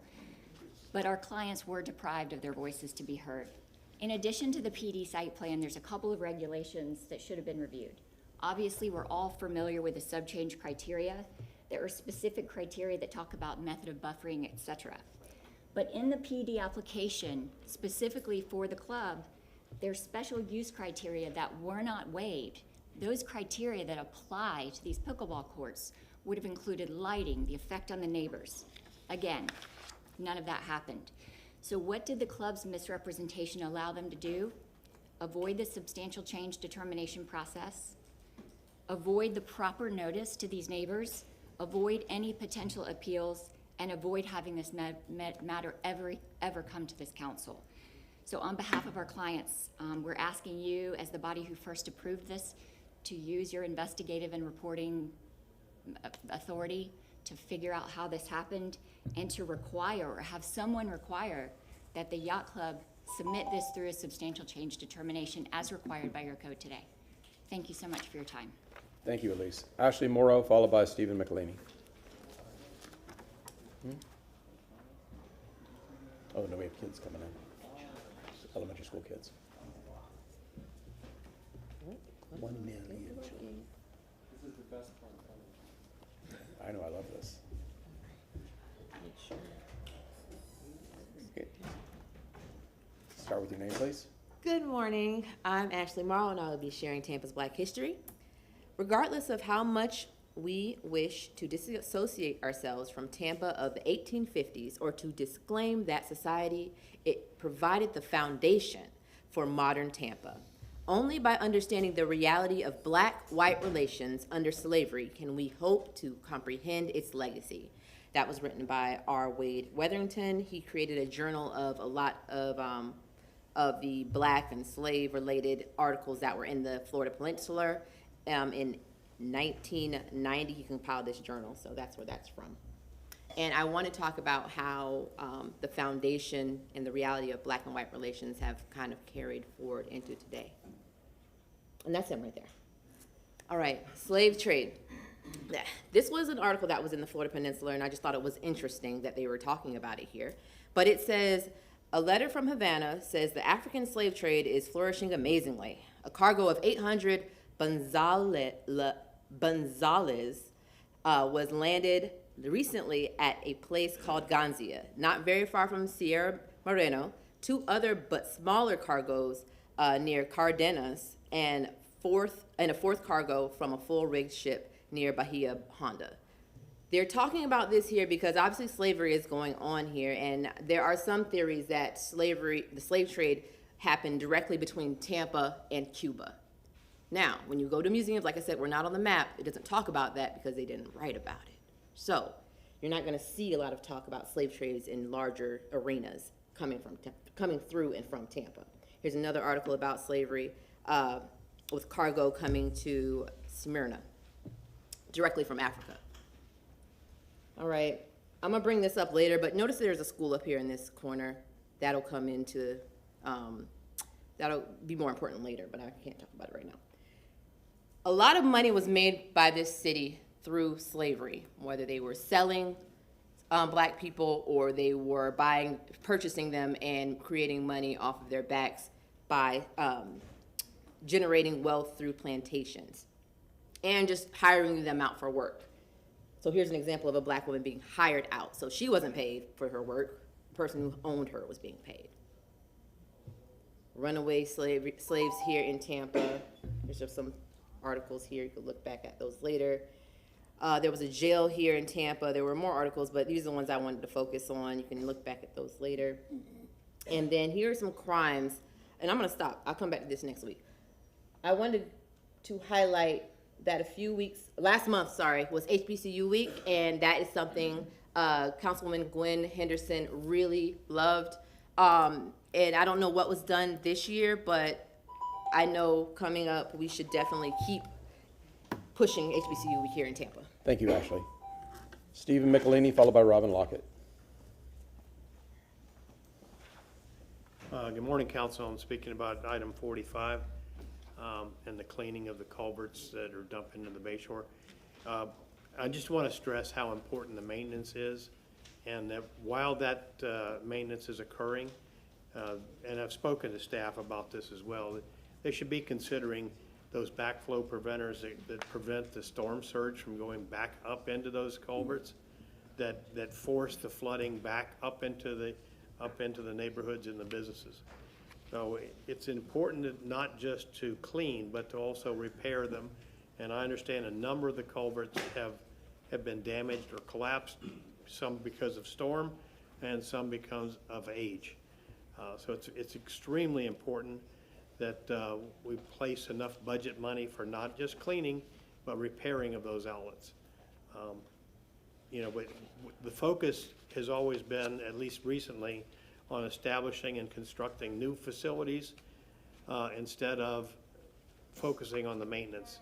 And when we're talking about a 7-year program or a 14-year program for maintenance, and when it should be an annual program. And I understand that last year for the cleaning of these culverts and the outfalls was delayed because of the hurricanes. I understand that. But it's time to accelerate that program, put the money in there, and clean them out to help avoid any continuing flooding into these various areas. Thank you. Thank you. Robin Lockett, followed by our last speaker, Surjit Das. Good morning, Council. So, as everyone knows, Robin Lockett. So, as everyone knows, Resolution 5668 has been dissolved or has stopped. I'm disappointed about that. I'm disappointed that from the inception, we had issues with the facilitators. It took us probably 3 meetings before we started getting a groove and with the work. I'm proud of the work that we've done, but there's other things that can be done. I want to see a final report from the facilitators. Since we did not have a final meeting with the committee, I want council, want to know if we submit any amendments to that report, will council accept it? And Yeah, I think that, again, in this date and time, just like housing, we have to be creative in regards to how we build housing. I think everything also falls into that realm, that we have to find a way to still get the work done and produce a product. So I'm looking forward to conversations after this is over, where the community comes together and whoever else wants to join, so that we can really put teeth in the ask. And that's with policy with the city of Tampa, that's with everything. Second thing I want to discuss is item number 73. Urban reworks, the apartments. So I know Tech Council fought very hard to provide money for this project because they thought it was a flagship project, and I think so also. If it keeps the 30% AMI, if it keeps the 50% AMI, if that, the developer comes and say that he can only do 80%, I want y'all to kill that deal. I cannot support it. Name change, again, there were promises that were made to council. Council went over and above to try to make this work because of the opportunity that it brought. But if that deal does not work with the AMI that he agreed to, kill the deal. Thank you. Thank you very much. And our last speaker, Surgit Das. Good morning, Shagret Doss. And it's interesting when I see attorneys pop up, it makes me chuckle because until then, I almost didn't know that you all had an investigative and reporting authority, because I sent some information to you all a few weeks ago that's not related to my individual action in which the city is a named defendant or the city's police department. But I'm here and I have to calibrate again because somebody very near and dear to me is here, so I always have to be on my best behavior, which I don't mind sometimes. But I wanted to speak directly to Mr. Kevin Steele, and although his proposal isn't directed to Tampa, we have a great institution of higher learning. We have a couple of them here, the greatest, of course, being the University of Thomas Jefferson High School, but South Florida, where I also attended. And this notion that we're going to start renaming streets, particularly when we have HBCUs, that the majority of the student bodies actually are women. And we're going to name it after somebody who had nothing but disparaging things to say about black women. And I'm the father of daughters, for one.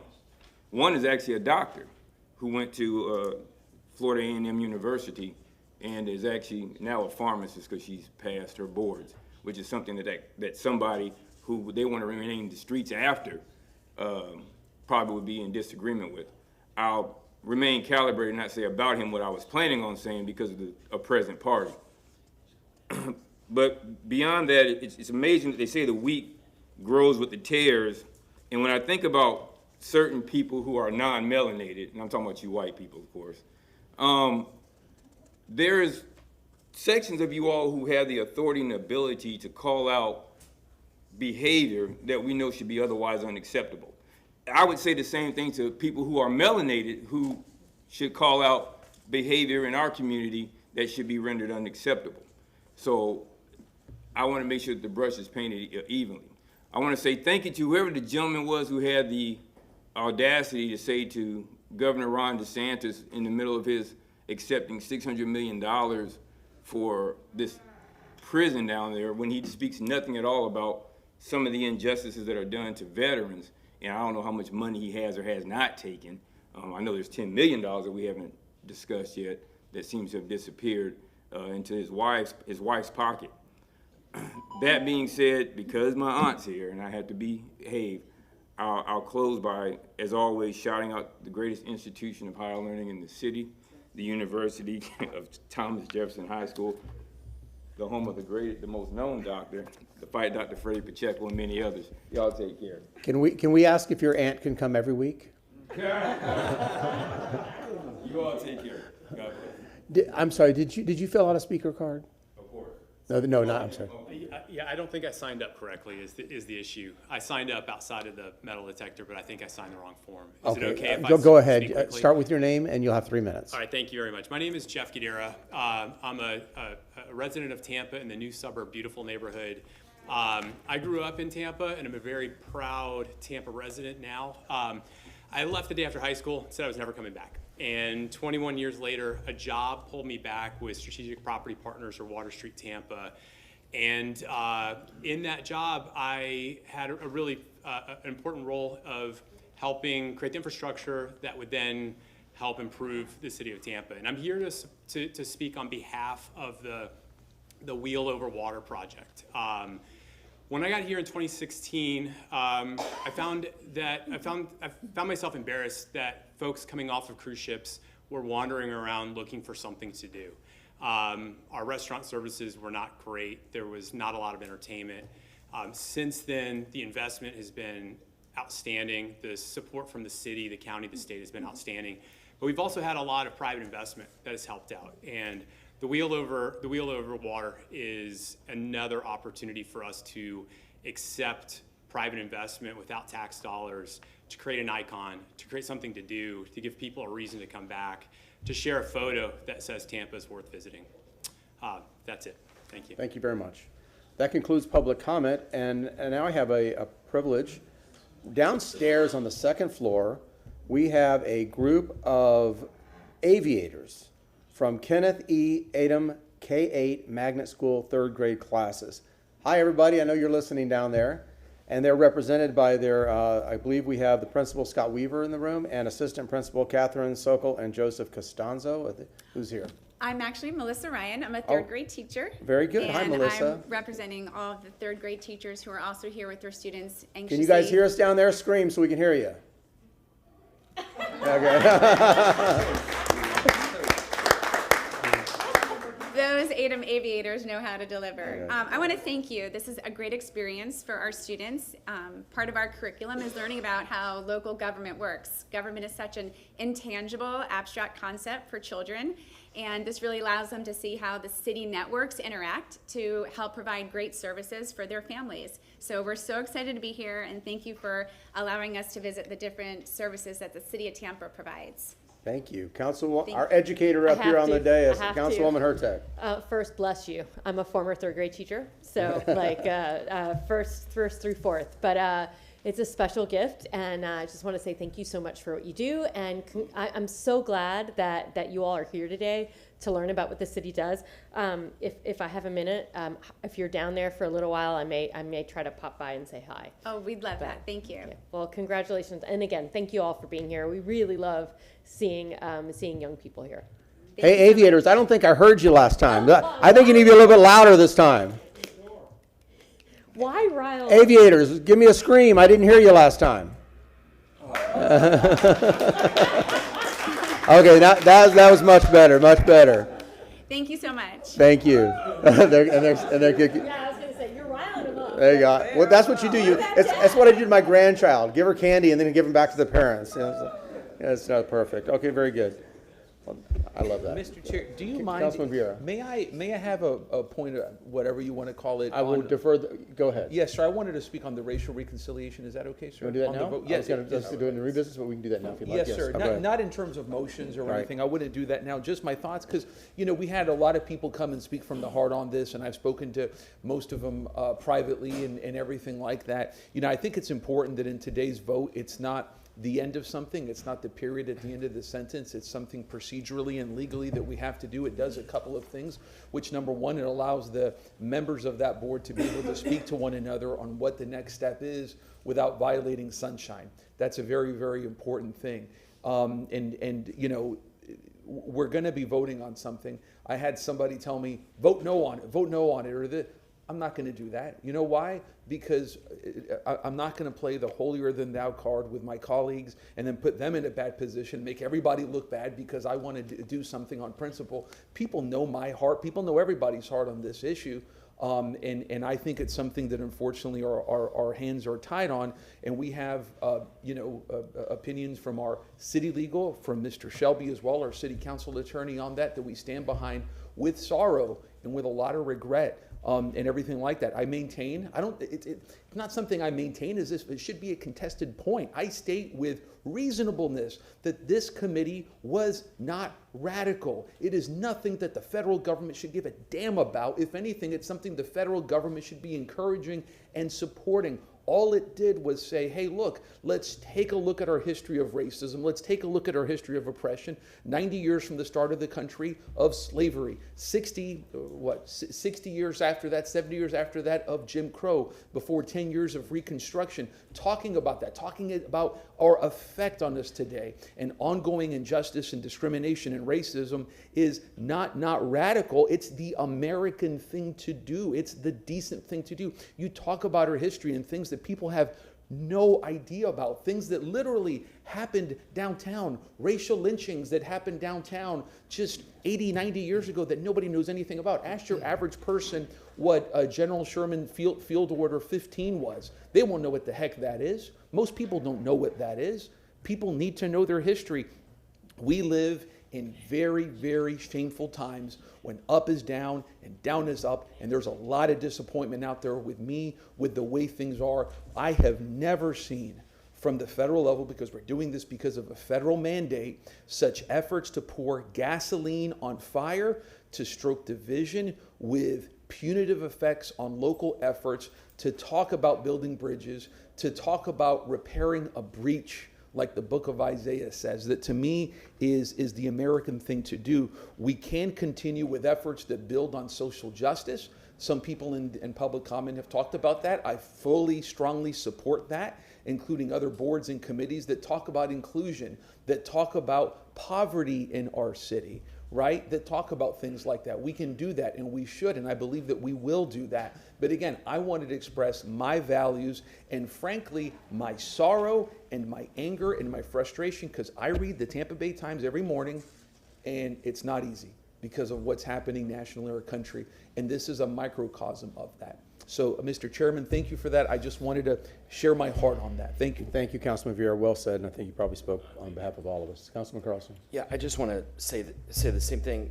I've had a lot of people reach out to me about this, and I think it's important just to make a couple statements. Councilmember Vieira talked about the distant past with racism. There's a lot of racist and oppressive policies that were created just in the last administration. This council has a great record of trying to end civil rights abuses.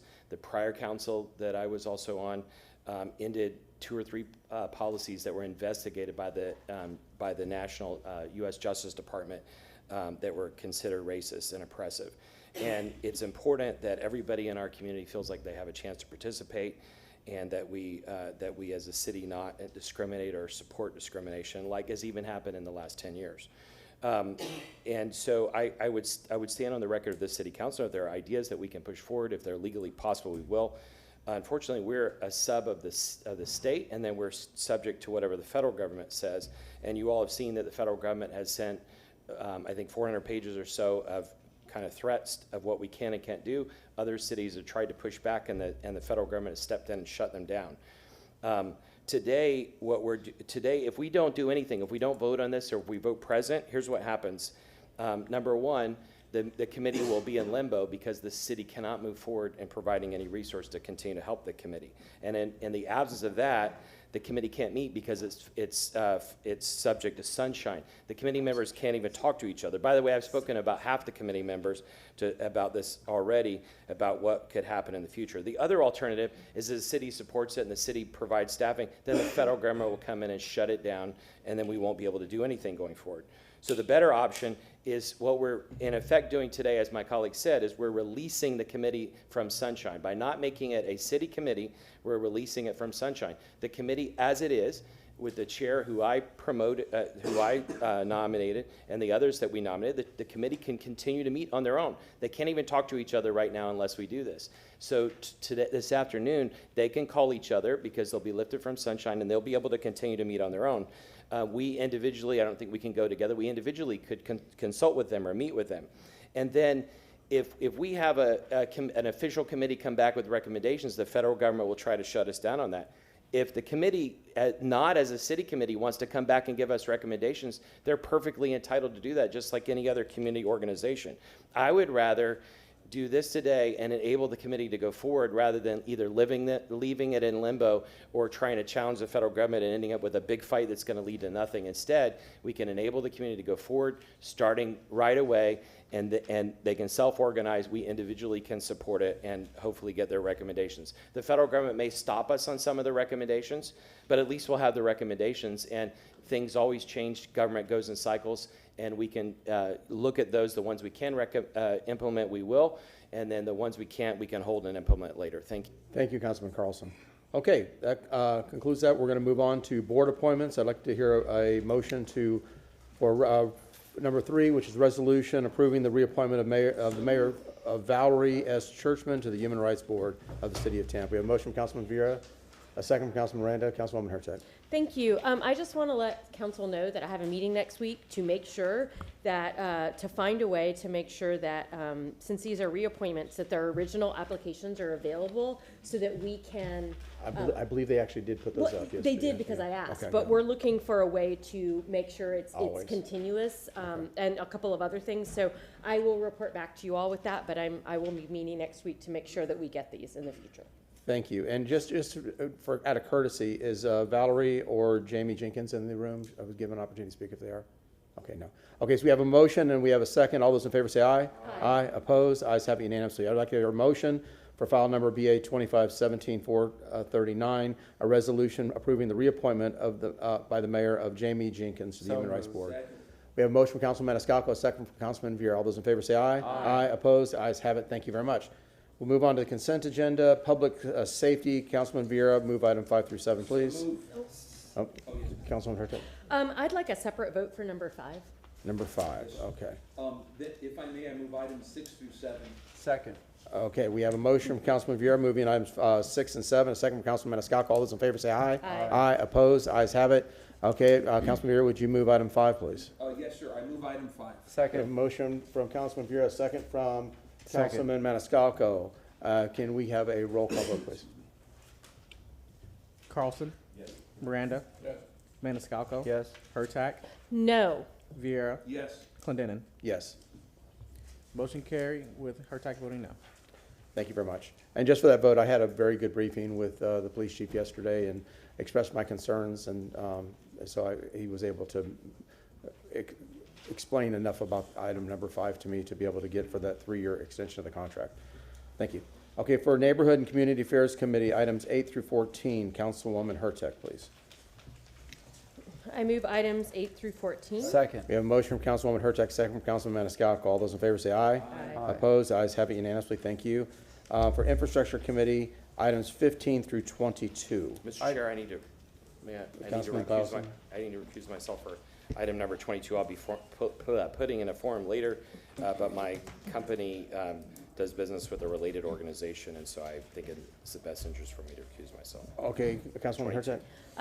Also, a member of the public today, Ms. Pointer, brought up something about item number 18, which was the Waterworks Park site and contaminated soil. Apparently, we had hired someone to do the installing the monitoring wells prior, and they didn't do the work. So now we're just hiring a different person. So it's not that we're trying to necessarily build anything, but it is a contaminated soil location. Thank you. Councilman Maniscalco, can you move 15 through 21, please? I move 15 through 21. We have a motion from Councilman Maniscalco, a second from Councilman Miranda. All those in favor say aye. Aye. Opposed? Ayes have it unanimously. Councilman Maniscalco, could you remove? May we have that announced, please? I'm sorry.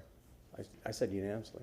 Well, I believe there was an abstention. Yeah, No. We didn't do it. We didn't do Oh, it. you didn't do his? Yeah. I apologize.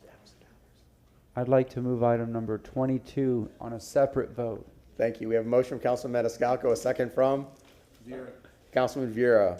And can we have a roll call vote, please? Miranda? Maniscalco? Yes. Hurtak? Yes. Vieira? Yes. Carlson? Sorry, Clendenin? Yes. Motion Chair. carried. Can you read the Motion result, please? carried with Carlson abstaining. Thank you. Mr. Chairman. Council, Martin Shelby, Mr. City Shelby, Council yes. Attorney, I want to share with you that I am going to work very hard to try to not do that again. You're fine. No, he's not. Okay, you just abolished 30 days of employee performance improvement. Exactly. Finance Committee, items 24 through 33, Councilman Miranda. We have a motion from Councilman Miranda, a second from Councilman Maniscalco. All those in favor say aye. Aye. Opposed? Ayes have it unanimously. Thank you. Development Economic. Did we approve 23? 23 is moving. Yeah. I moved it, okay, Yeah. sorry. Yeah. Development and Economic Opportunity Committee, 34 through 44, Councilman Carlson.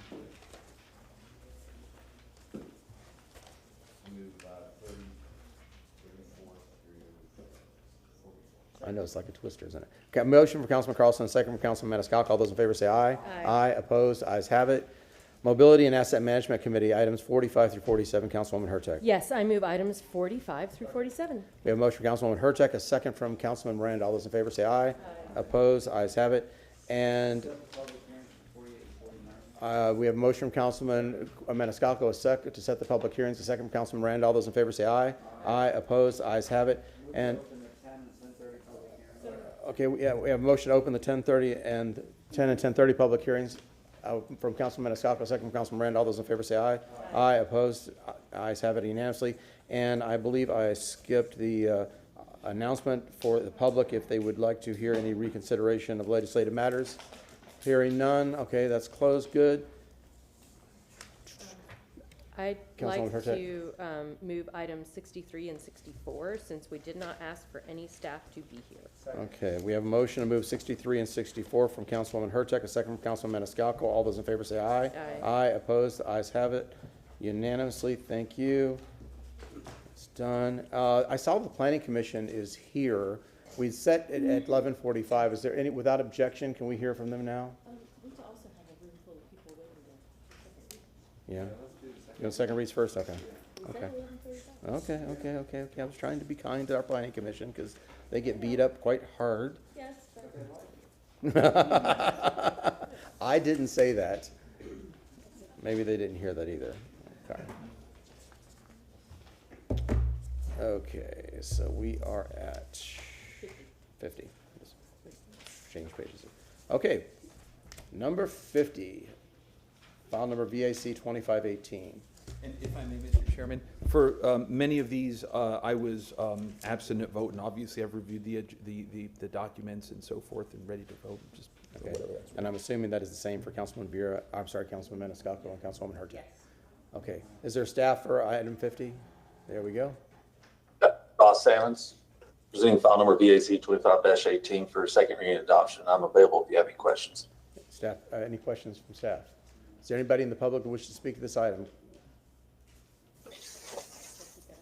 Steve Michelini, I'm here on behalf of the Accardi family, and we certainly appreciate the city's cooperation regarding the vacating of this, which enables the swap that benefits the Jackson House.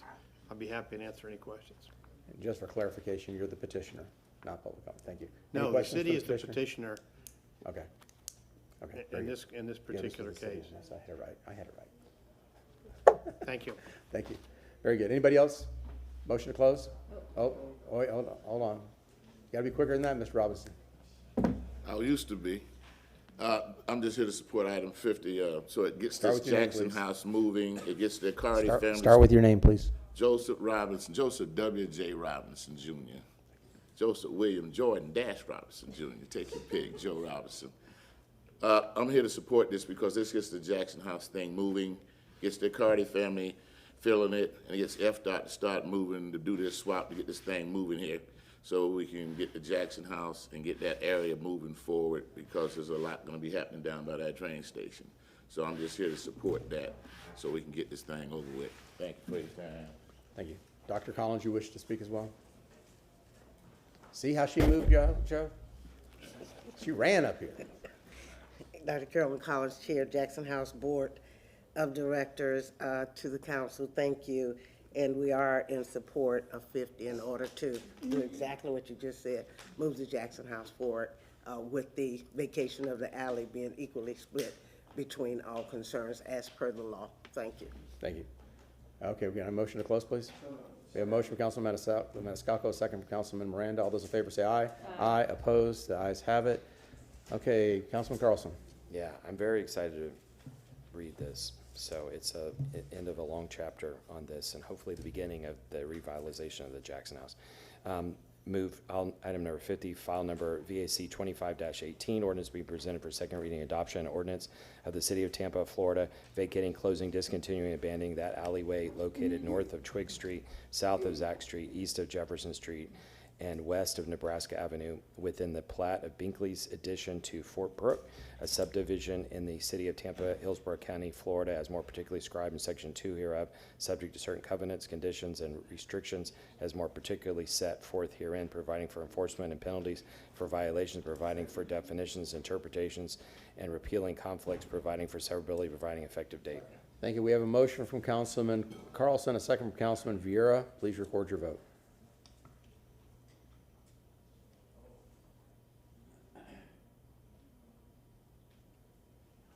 Motion carried unanimously. Thank you. Can Okay. I just say one thing?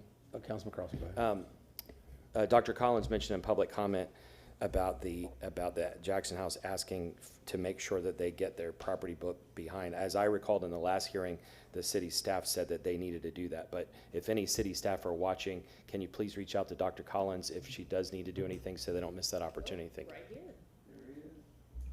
Good morning, Ron Wigington, Legal Department. I was just speaking to Dr. Collins, and I'm going to speak with her outside and explain to her what the process is. Thank you. Thank you so much. Okay, item 51. Staff? Good morning, Valerie Legassi, Real Estate Department. Agenda item 51 is the second reading for an honorary street naming in honor of J. Leonard Levy and George Levy. It is the placement of an honorary street naming sign at the intersection of North Himes Avenue and West Ohio Avenue in Tampa. Thank you. Does council have any questions? Yeah, I'm just really excited that we're doing this. The Levy brothers are legendary. I met Leonard Levy where Mr. McElhaney is sitting, and I never got the chance to meet George Levy, but I did meet his wife, and his reputation speaks for himself. Growing up, there were certain people, about a dozen, and the Levy brothers were always mentioned. I mean, they are a big deal because people still talk about them, and they're going to continue to talk about them. And what I like with this is that is such a busy area. People are going to drive by, just like they see Tom McEwen at Tampa Bay, you know, legendary with the Tampa Tribune. They're going to read the Levy brothers' names, and I hope that if they don't know who they are, that they Google them to realize and understand their impact on this community, because it's going to be felt for a long, long time. So I'm glad to support this. Thanks. Thank you. Just a reminder to the public, if you've already spoke, you only have one opportunity to speak. You can't speak again at this time. Is there anybody that has not spoke that wishes to speak to this item? Hearing none, can I get a motion to close? We have a motion to close from Councilman Vieira, second from Councilman Maniscalco. All those in favor say aye. Aye. Opposed? The ayes have it. And do we have this electronically? Yeah, but he has to redo it. Okay, I just want to make sure. 51 for Councilman Vieira. Yes, sir, my pleasure. An ordinance being presented for second reading and adoption. Ordinance of the City of Tampa, Florida, approving the placement of an honorary street naming sign at the intersection of North Himes Avenue and West Ohio Avenue in Tampa, Florida, to honor J. Leonard Levy and George Levy, providing an effective date. Thank you. We have a motion from Councilman Vieira, second from Councilman Maniscalco. Please record your vote.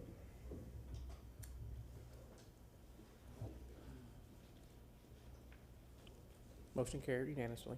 Thank you. Okay, for the public hearings, the rest of the public hearings, they require witnesses to be sworn in. If you plan on providing testimony to in these public hearings, please stand, raise your right hand, and be sworn in by our clerk.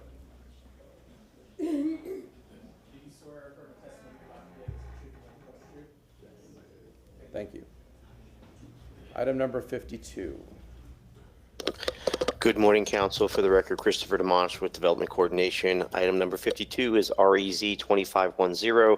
This item is a rezoning request for property located at 4202 North Seminole Avenue. The request is to rezone from SHRS Seminole Heights Residential Single Family to SHPD Planned Development for Residential Single Family Detached. Revisions have been completed and certified plans have been submitted to the clerk's office, and I'm available for any questions. Does council have any questions? Thank you. Is there an applicant? Okay, hearing none. Is there anybody in the public that wishes to speak to item 52? Can I get a motion to close? We have a motion to close from Councilman Maniscalco, second from Councilman Miranda. Councilwoman Hurtak.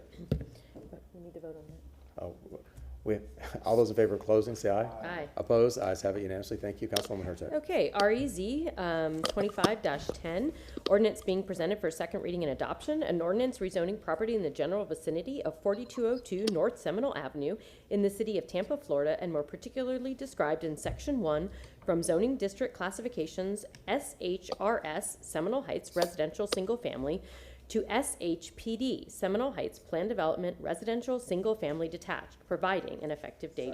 We have a motion from Councilwoman Hurtak, a second from Councilman Maniscalco. Please record your vote.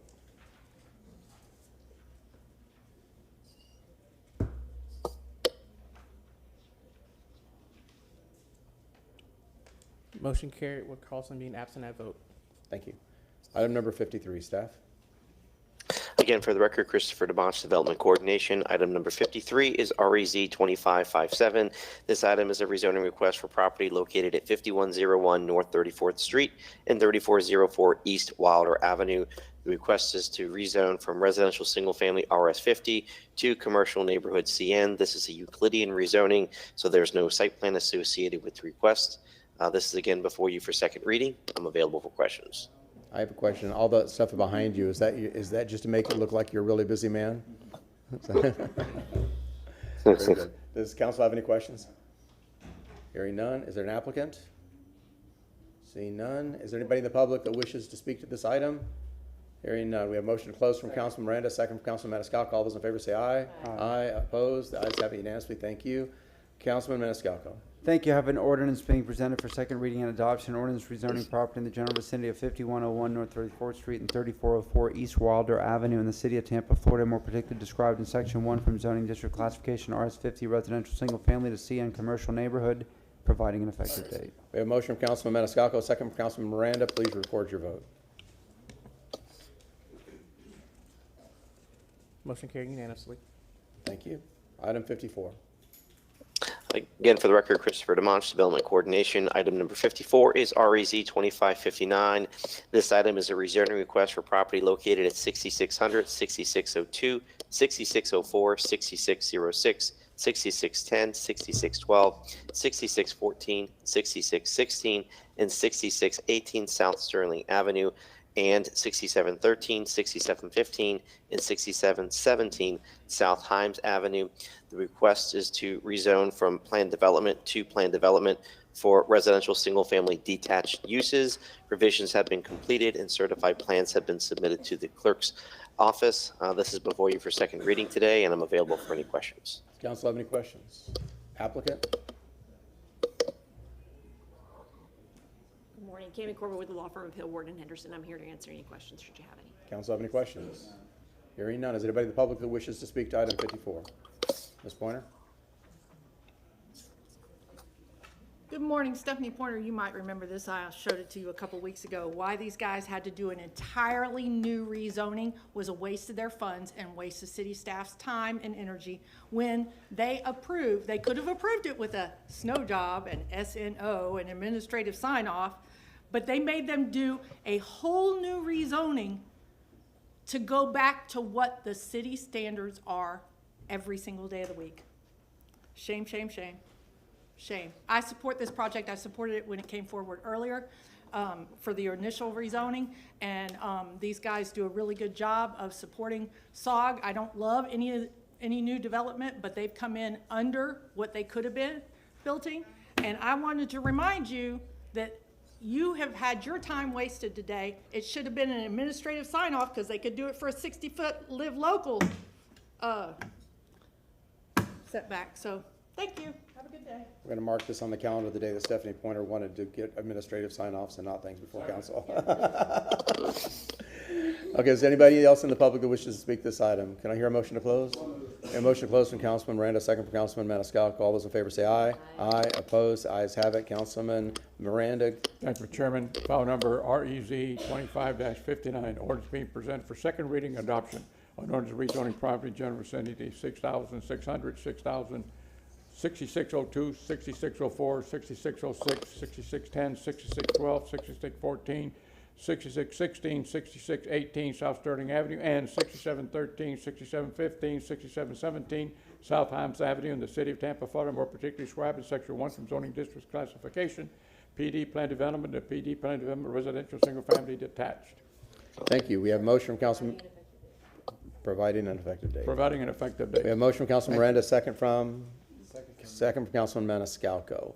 It sounded like I was at an auction there for a minute. Please record your vote.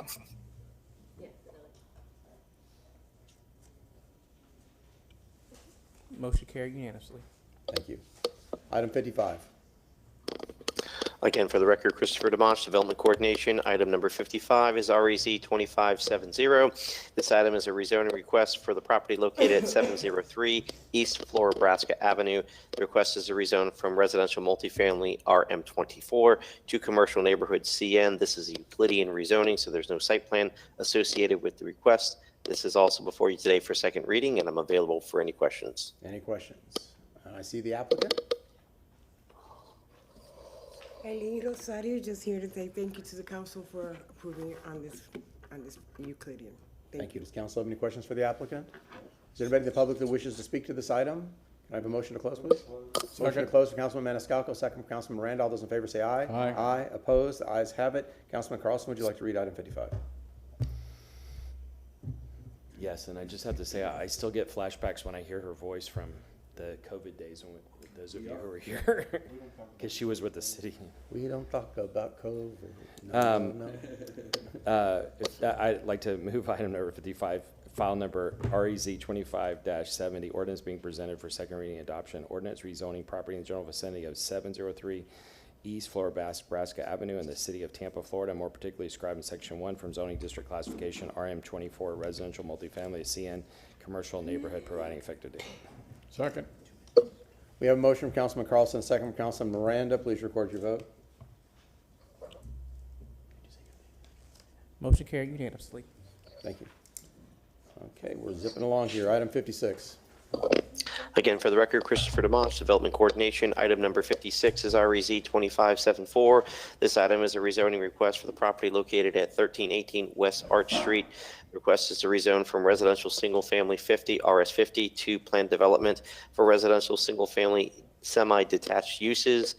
Revisions have been completed and certified plans have been submitted to the clerk's office. This is before you for second reading, and I'm available for any questions. Does council have any questions?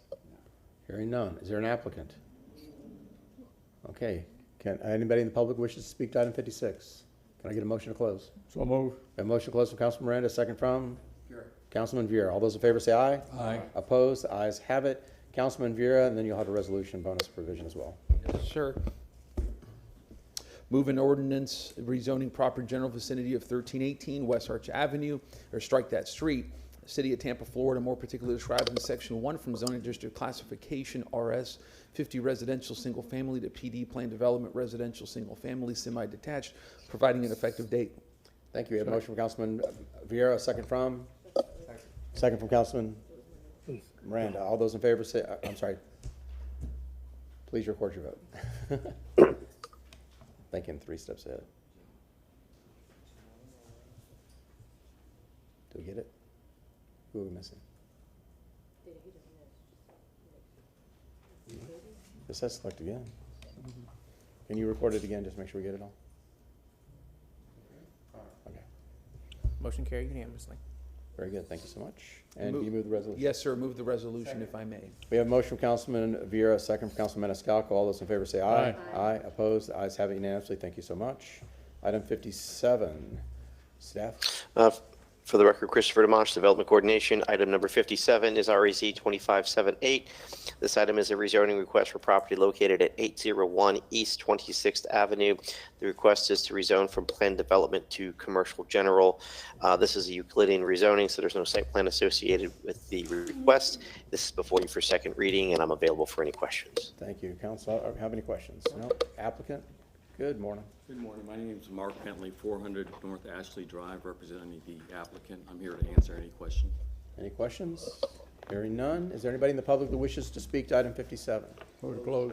We have a motion to close, Councilman Miranda, second for Councilman Viera. All those in favor say aye. Aye. Opposed? The ayes have it. Councilwoman Hurtak.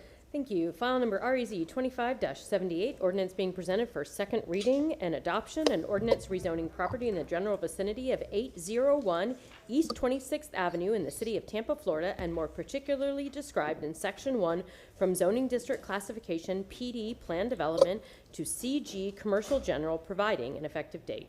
Thank you. We have a motion from Councilwoman Hurtak, a second from Councilman Maniscalco. Please record your vote.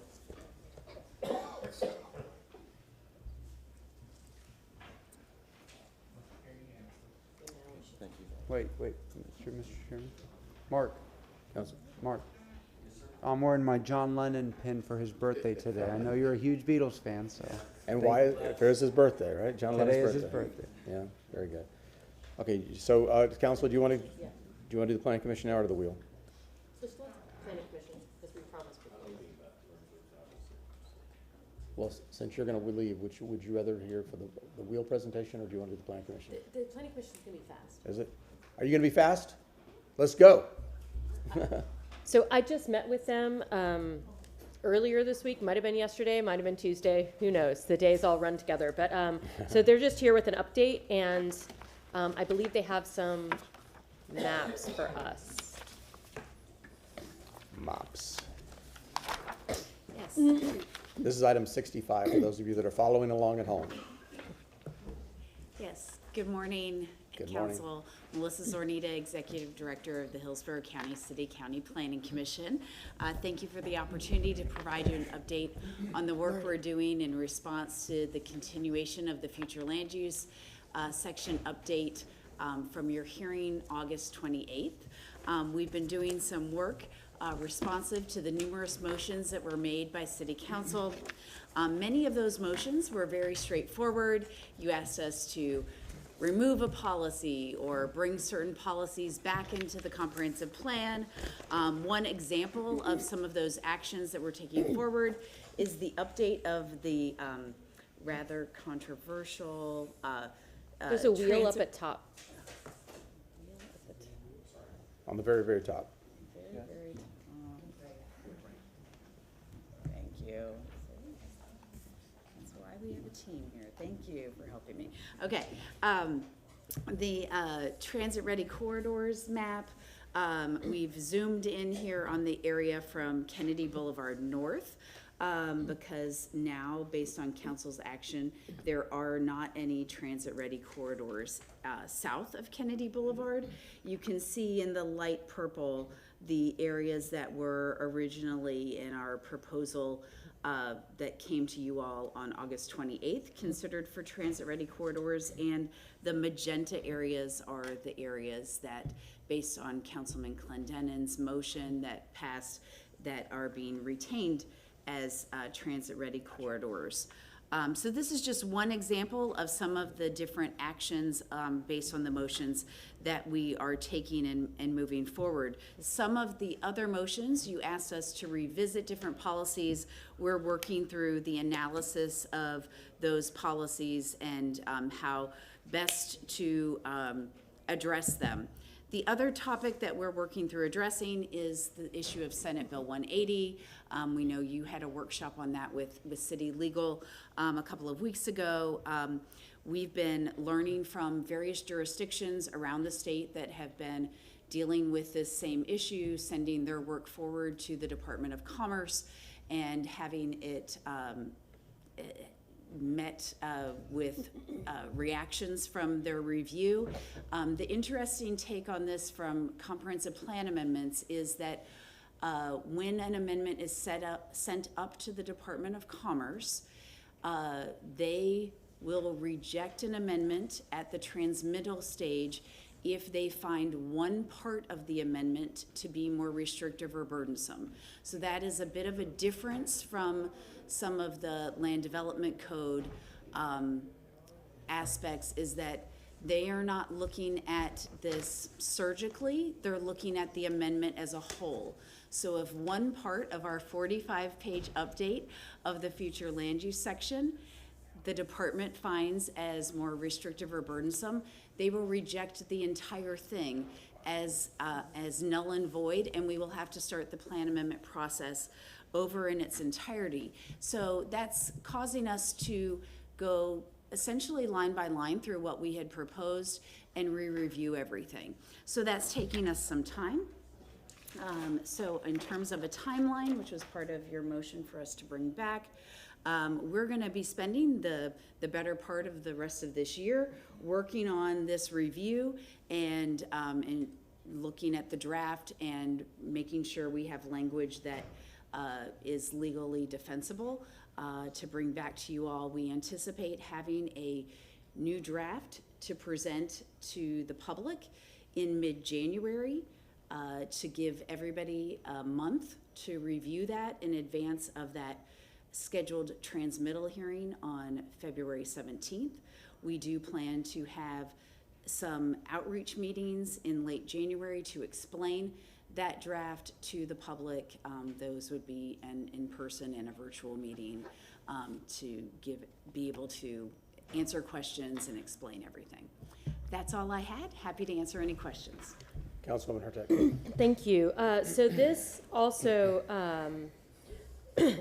we may end up having to do similar to what we did at our workshop, where we may have some items that we want to pass, but we have to put into a hold folder.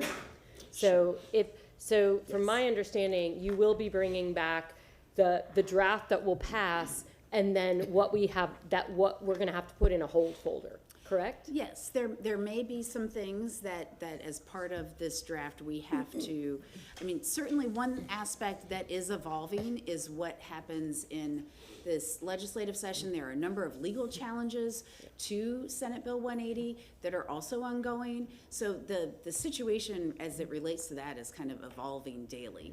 And we're working very closely with the city attorney's office on that issue. So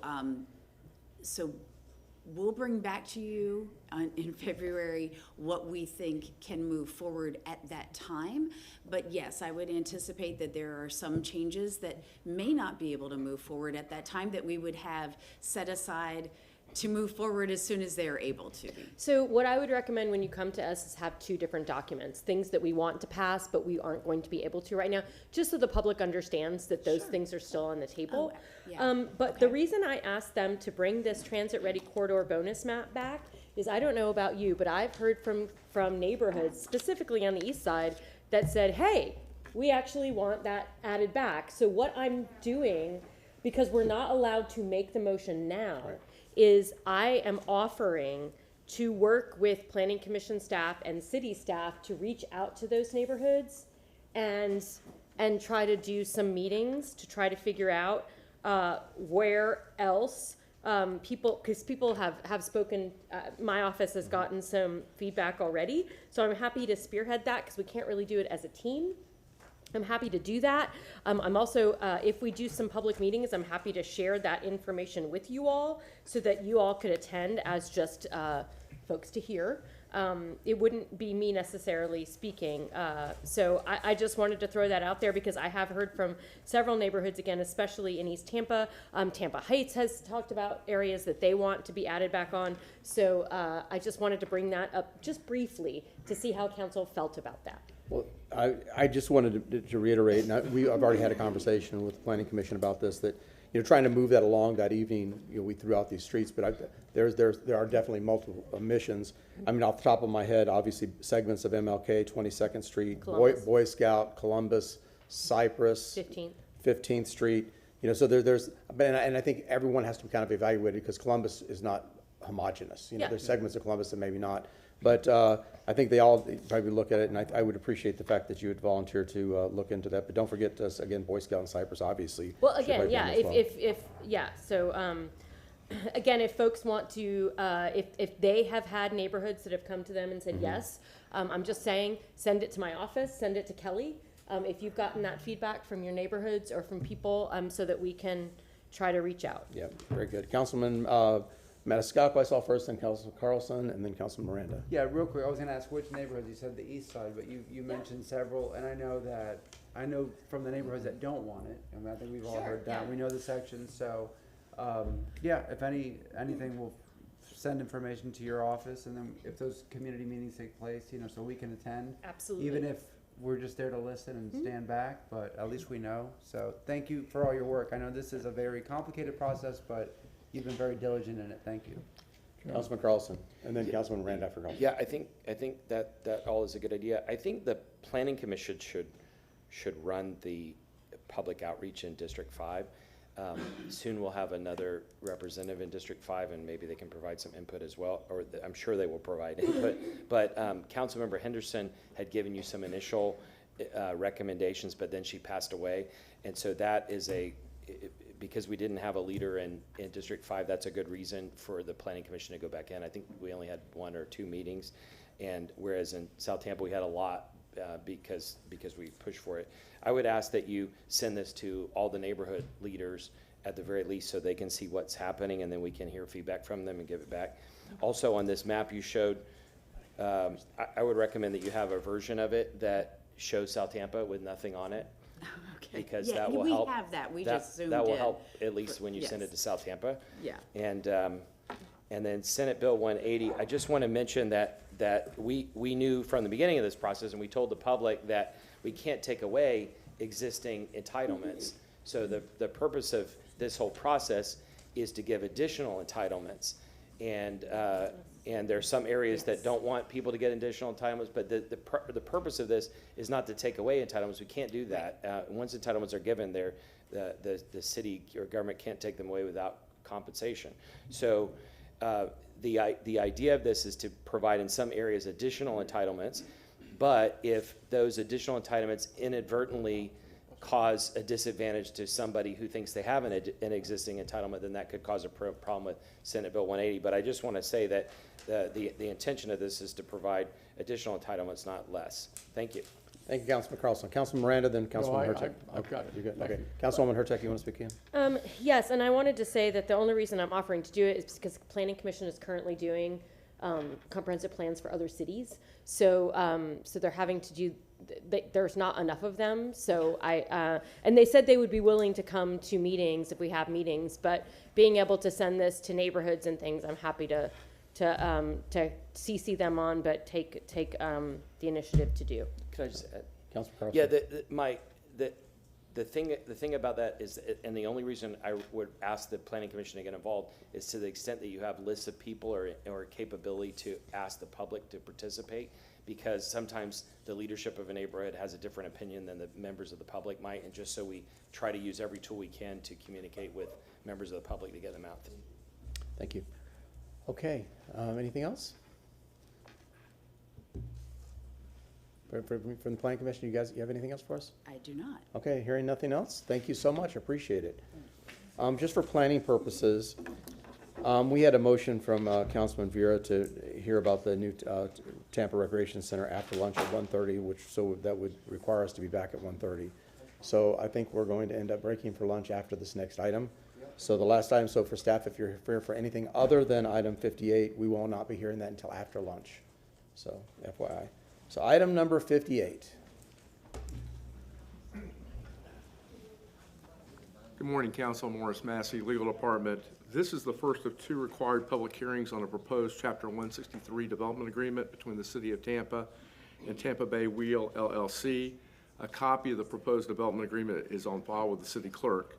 No vote will be required on the proposed development agreement until the second public hearing, which is scheduled to occur on October 23rd at 10:30 a.m. The sole purpose of the proposed development agreement is to approve the height of a proposed observation wheel up to 250 feet, subject to approval of that height by the Aviation Authority and the FAA, on a small portion of a parking lot that currently serves the Florida Aquarium within the Channel District. The Channel District regulations require City Council's approval, as well as the Hillsborough County Aviation Authority and the FAA, for the construction of any improvements that exceed 175 feet in height in the Channel District. The development agreement requires that the project otherwise comply with all other applicable ordinances and governmental regulations, including the Channel District regulations contained in Chapter 27 of the City Code. The approval of the height increase to 250 feet is specific to this project only. It would not apply to any other project or improvements on this property. In connection with the public hearing, representatives of the Tampa Bay Wheel will first make a presentation regarding the proposed project and the development agreement to Council. Since this is a public hearing, members of the public should then be heard regarding the project and the proposed development agreement. While no vote on the development agreement is required this morning, the City Council would like changes to the current draft that's on file. At the conclusion of today's public hearing, it would be appropriate for Council to ask for those changes or required revisions to the development agreement. I would also note that this property is owned by the city and leased to the Florida Aquarium, so there will be an amendment to the lease and a consent to the sublease that will also be required, that will occur on October 23rd, contemporaneous with your final public hearing and your review of the proposed development agreement. And so the details of that document will be uploaded and will be discussed on October 23rd. Ms. Feely and I are here if you have any questions for city staff. Otherwise, I think it's appropriate to hear from the developer. Do you want to hear from the developer first? Councilwoman Hurtak. I did want either Mr. Massey or Ms. Feely to talk about what the city might get from this development agreement, or is that going to be talked about by the petitioner? Any consideration, it would be addressed in the amendment to the lease and the consent to the sublease. We have some basic business terms that we think are agreeable, but we're working through those, and so those are still being finalized at this time, and so that would occur on October 23rd when we talk about the consideration. Well, the reason I think that we should be talked about as, because the public needs to know. Sure. I mean, this is, so maybe after their presentation, or if they would like to talk about it during their presentation, I think what the city will gain from it is a part of the conversation that the public needs to understand. So, thank you. Thank you. Councilman Carlson. Yeah, I apologize. I have to leave for a lunch meeting, but also just for Morris, not to the petitioner, and I'll watch Mr. Schimberg's presentation later, but a few things. One, I think that, and I talked to you about this yesterday, I think that this first hearing should have had the other agreement with it so that the public could, and we could look at both of these.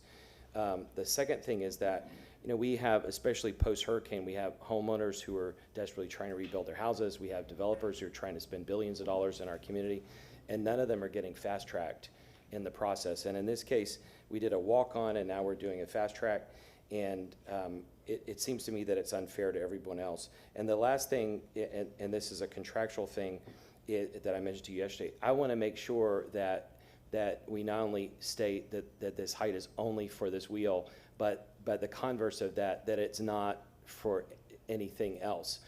Because I want to make sure that nobody tries to use this as a backdoor in the future to say, well, the intent of council was to allow this height, so now we can build a condo there. And the last thing is that, for the public's point of view, a lot of people in the public have said, well, why should the city care about this as a private developer? The problem is that it's city-owned land, and so that is the only reason why it really has to be a discussion today. And I apologize, Mr. Schimberg, I'm going to have to take off. Just very quickly, I mean, this development agreement addresses one issue and one issue only, the height of the structure. So it's a very simple issue. And so moving this development agreement to address that one issue is a fairly simple thing to bring forward to council. Some of the other things, some of the development agreements for large projects are much more involved. This is totally being done by the developer. There's no city money, no city funding, other than the lease agreement, which will follow on the 23rd.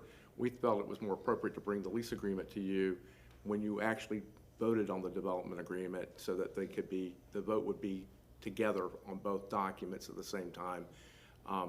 Happy to, but if you're concerned about making sure that it doesn't somehow act as a backdoor item for any other improvement, I'm happy to create some additional language in the development agreement to address that point, because that's not the intent of the city here. Yeah, and thank you. And you said that yesterday, and I know I talked to Mr. Schimberg about it too. The Morris, just on the contract, the reason why I think the lease is relevant is because it expires in 6 years or something like that. So we're extending it, and I know there's a provision for them to extend it anyway. But all of that is relevant to all this. That's the only reason I thought. And so maybe we'll have a more robust discussion. Understood. And I suspect that on the 23rd we may have a more robust discussion as we get more involved in the lease terms. So thank you. Okay. Very good. She's running the restroom. Good morning, Council. For the record, my name is Jim Schimberg, Chuchman Law Group, 1001 Water Street, here representing Tampa Bay Wheel, LLC. In a minute, I'm going to introduce Tony Miller, who's the developer of the project, to come forward and go through kind of a detailed presentation that will address some of the questions that you heard from residents this morning during the public comment section. He'll also introduce key members of the ownership group that are here with us today. And we'll go through various details of the project, but I just want to go a couple really quick points just to start. So as Morris said, this is the first of 2 required public hearings on this development agreement. It's only to increase the height from 175 to 250 to allow this wheel. We've already received our FAA approval. We worked through the process with Hillsborough County Aviation Authority, which usually takes a little longer, but they usually follow the FAA. I'll give you just a little bit of background on the other 2 documents. So as you know, this is city-owned property. It's leased to the Florida Aquarium. This is a little bit less than half an acre of that property. So the client went to the aquarium. You've got a representative of the aquarium here today that will be willing to speak afterwards. We're going to reimburse them for the parking revenue that they would have generated from these spaces during the term of the lease. They've also worked with the city to, however, share that revenue, however that revenue is shared between the city and the aquarium. The sublease would then be between the aquarium and our client, and those will come before you next meeting. And I think what Morris said made sense. We wanted to have those today, but there's still a couple of issues being worked out at city staff. And you'll hear from Mr. Miller that they started this process probably about 8 months ago. So they've been working on this for a long time. We don't really believe that it's been fast-tracked, but we do really appreciate the efforts of Ms. Feely and Mr. Massey and other members of city staff to help us work through these issues. The city will also receive a revenue share of above our break-even point through that agreement, which you'll hear more details on as soon as the city finishes all the negotiations. But they're very much looking out for your interests, I can assure you of that. So let me let Mr. Miller come up, go through his presentation. We have, like I said, the representative from the Florida Aquarium are here, representatives of our ownership group are here if there's any very technical questions that Tony or I can't answer, but we appreciate your time today. And I'll come back in a second. Tony, go ahead. Great. Can you pull up his presentation? Yes. CTTV there we go. Thank you. Just start at the end or whatever. Do I have the ability to move this forward or backwards? Is it?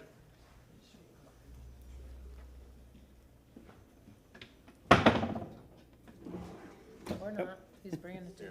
Oh, thank you very much. Start with your name, please. Yes, my name is Tony Miller. I am the developer for this project.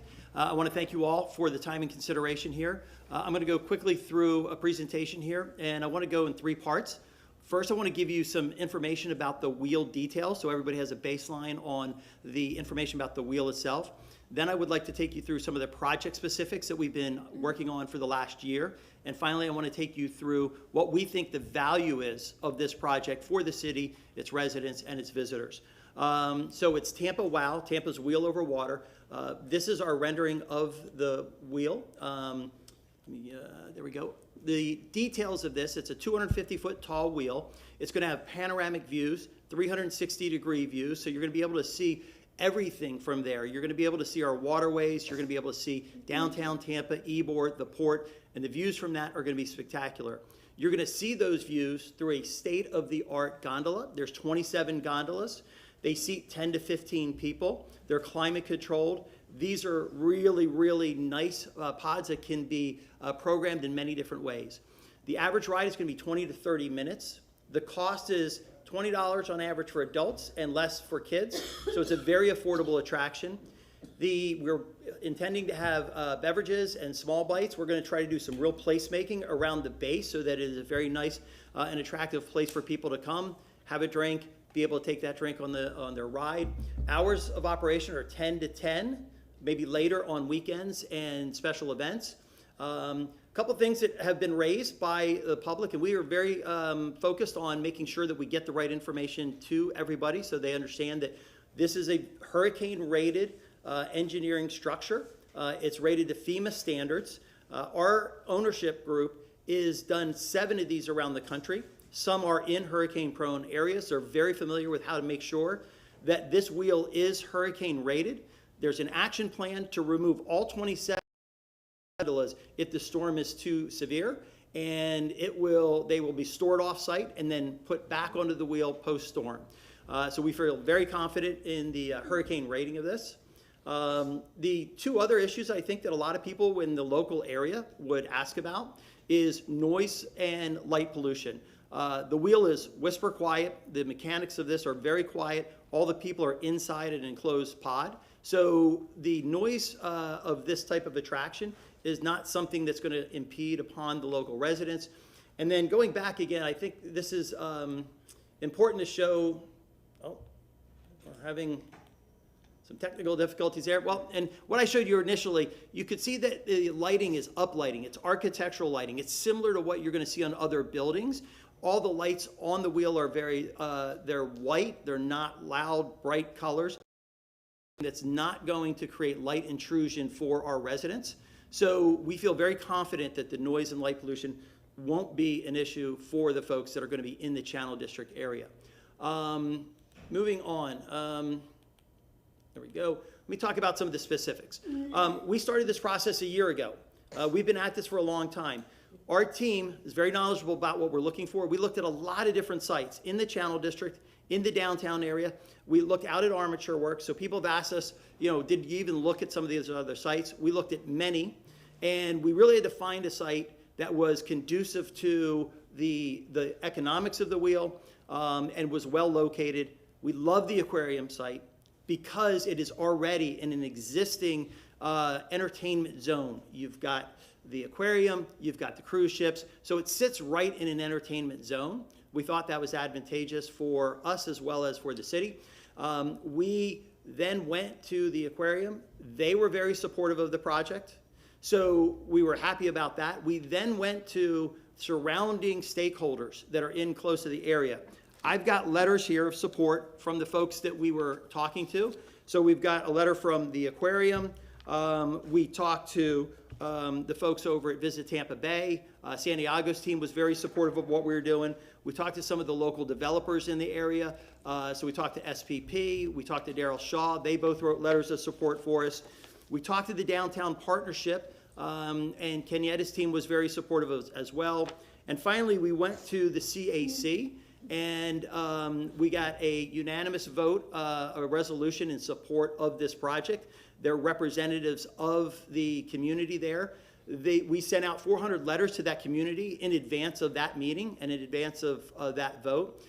Beyond those folks, we talked to the leadership of the port, we talked to the Lightning, we talked to a lot of businesses downtown. So we really tried to canvass and find out what did we need to know about. From there, when we had unanimous support from everybody we talked to, we went to the city on March the 5th, and we started having conversations with city staff.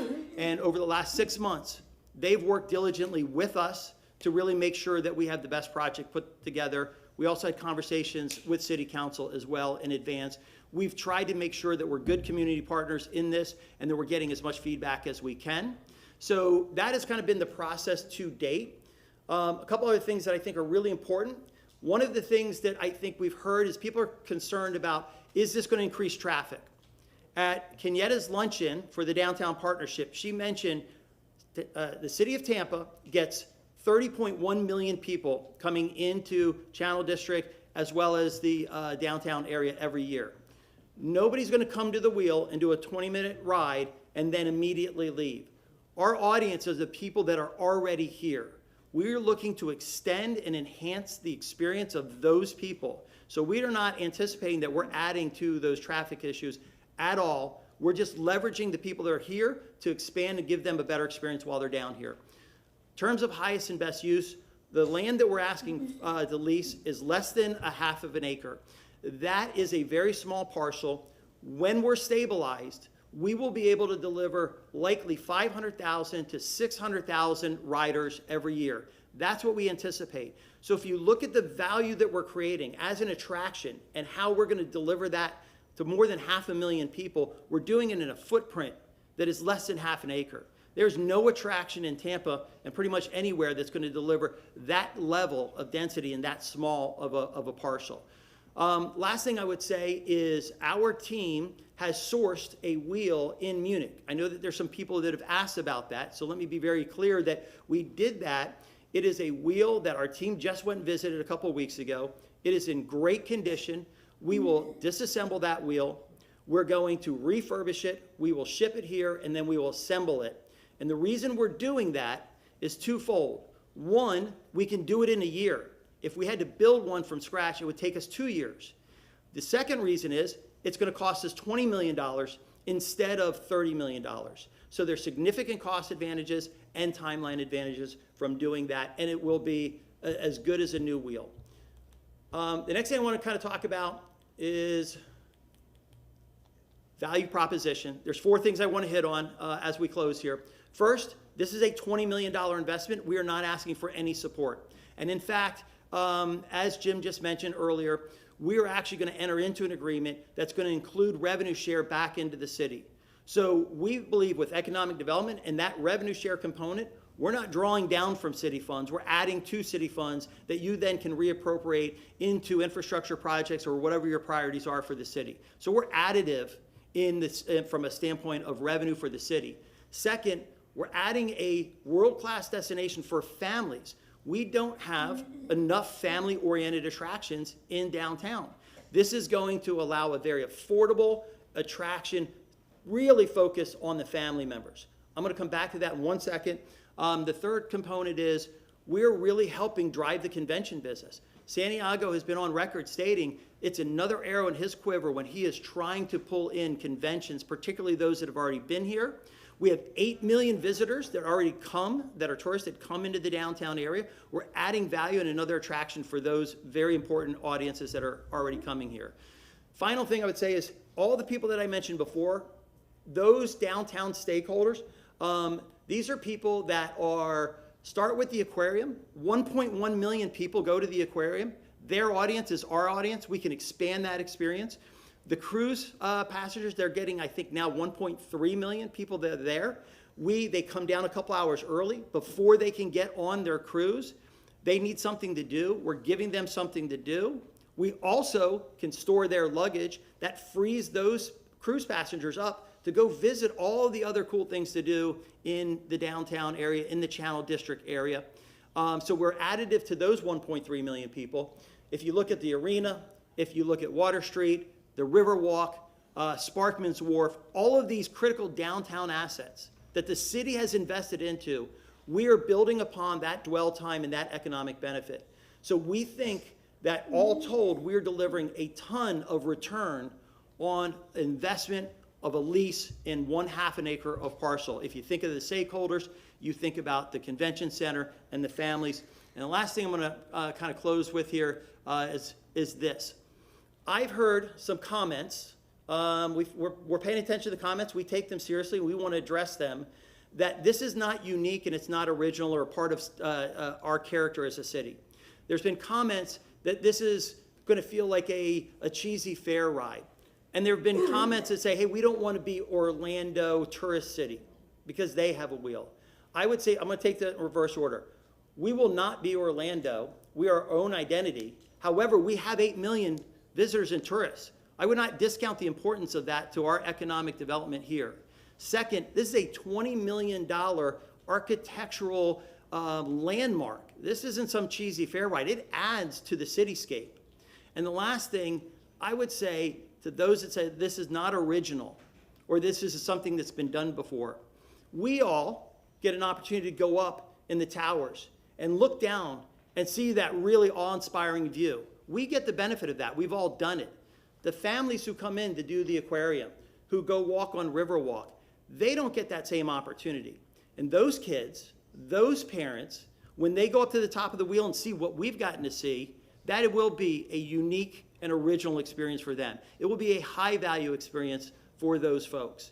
And I don't think that we should discount those family members who will think it is original and unique. And I would say that if you look at the cities around the world, world-class cities, would agree with that sentiment. None of these cities, and I would argue that these are all world-class cities, have said, we're not going to do this because somebody else has already done it. They've recognized the value, and they said, yes, we want to bring that value for our city, for our residents, and for the visitors that come here. So we think that we're delivering a ton I really want to answer any of the questions that people have concerns about. We want to be good community partners in this, but I hope you see the value, and I want to thank you for your time, and we're happy to answer any questions. Councilwoman Hurtak. Thank you so much for this presentation. You talked about the stakeholders you met with, but there was a giant glaring error. I think I mentioned this to you when I met with you earlier. There were no residents.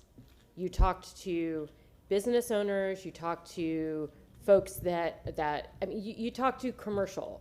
You did not, and the CAC is great, but it is not the residents.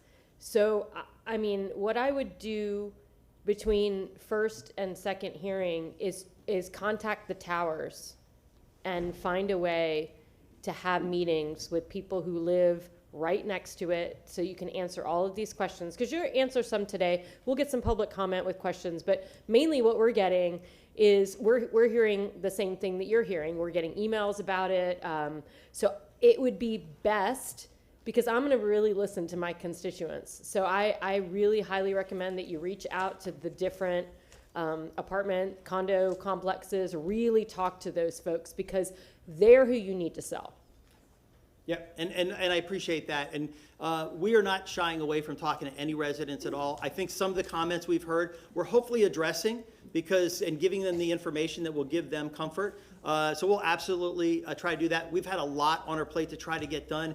But we will absolutely make that reach out. Yeah, one other thing for Councilwoman, we also sent 390 letters out to all the people that are within the distance requirements. And again, this actual parcel itself is about a 7-acre parcel that the city owns. We did the notice from the entire 7-acre parcel, even though we're at the portion of the site that's closest to the aquarium, right across the street from the parking garage, and right at the streetcar stop. So I think some of those people might have been misinformed as to where it was on that parcel. But yeah, we will absolutely do our best over the next 2 weeks to try to touch as many points of contact as we can. And obviously there's one gentleman here today who spoke this morning that we'll reach out to as well, who raised some questions. So we appreciate and again, I realize that today is not a vote because it's the first of 2 public hearings. As Tony mentioned, we're trying to acquire this wheel from Munich, which has other people that want it. And any indication of you guys' thoughts would be appreciated, just because we understand there's still a lot more information to gain. There's obviously Councilwoman Vieira and Carlson are not here right now, but any indication you could give our clients that are here that you think this is a good idea, or that we're on the right track, would be appreciated. And as Morris mentioned, any changes you'd want to the development agreement, we'd love to hear that as well. Thank you. Councilwoman Hurtak, you want to continue? I just had one more question. Why is Munich getting rid of it? So the wheel, the way they often sell a wheel is that you put it up, and that's how they market it, so people can actually come and see it. Okay. And so this wheel has been on the market, and so we have a right to it, but we don't have a right to it forever. And so we're under a clock. We want to do right by the community. We want to be good community partners. We're balancing that with, we're under the gun from a timing perspective because they have somebody else that wants to buy the wheel. And so we're trying to make that happen so we can get it faster and get it for a more economical price. So it didn't belong to Munich. It's just being set up at Munich to show. Correct. Okay, thank you. Correct. I'm actually shocked how many of these cities have actually ridden this wheel in. But, to give you an indication, I've got a list of few things in the development agreements, and that I've worked with Ms. Feely and Morris about, make sure that was included in there. So those are important issues to me. Which I'm sure they're part of that negotiation. So we'll see that in a couple of weeks. The only other thing that I don't know if this is a staff question or something that you can answer. I'm worried about the street level aesthetic. Because, and again, I've ridden a lot of these wheels. Some of these times I see these wheels are just, they have the basic necessities at the bottom and, ticket booth and that's it. And then I've seen some that are more elaborate and established out. This is not going to be a PD, so we're not going to see an actual bound agreement, so I can see what this is going to look like. How do we assure that the street level aesthetic is compatible with what we're looking for? As we talked about the extension of the street, the river walk, we talk about the importance of this particular parcel and the integration with our architecturally significant aquarium, which is spectacularly beautiful. And I know I brought this up in our very first meeting when we talked about this.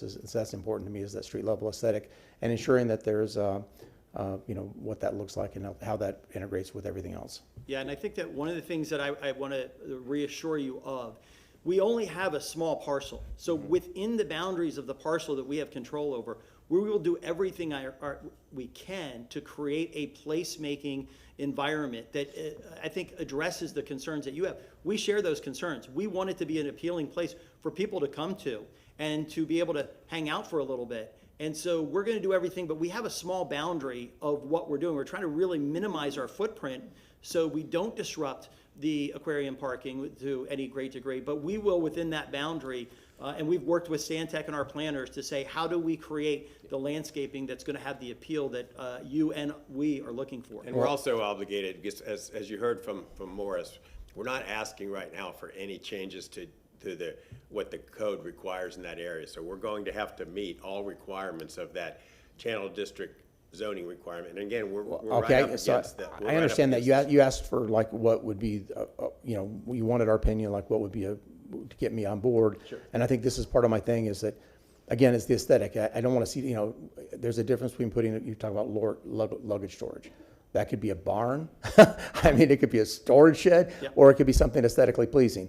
Landscaping. It could be, you could plant a couple shrubs, or you could do something really interesting that integrates with the theme of the aquarium. As I think we spoke about in the very first meeting.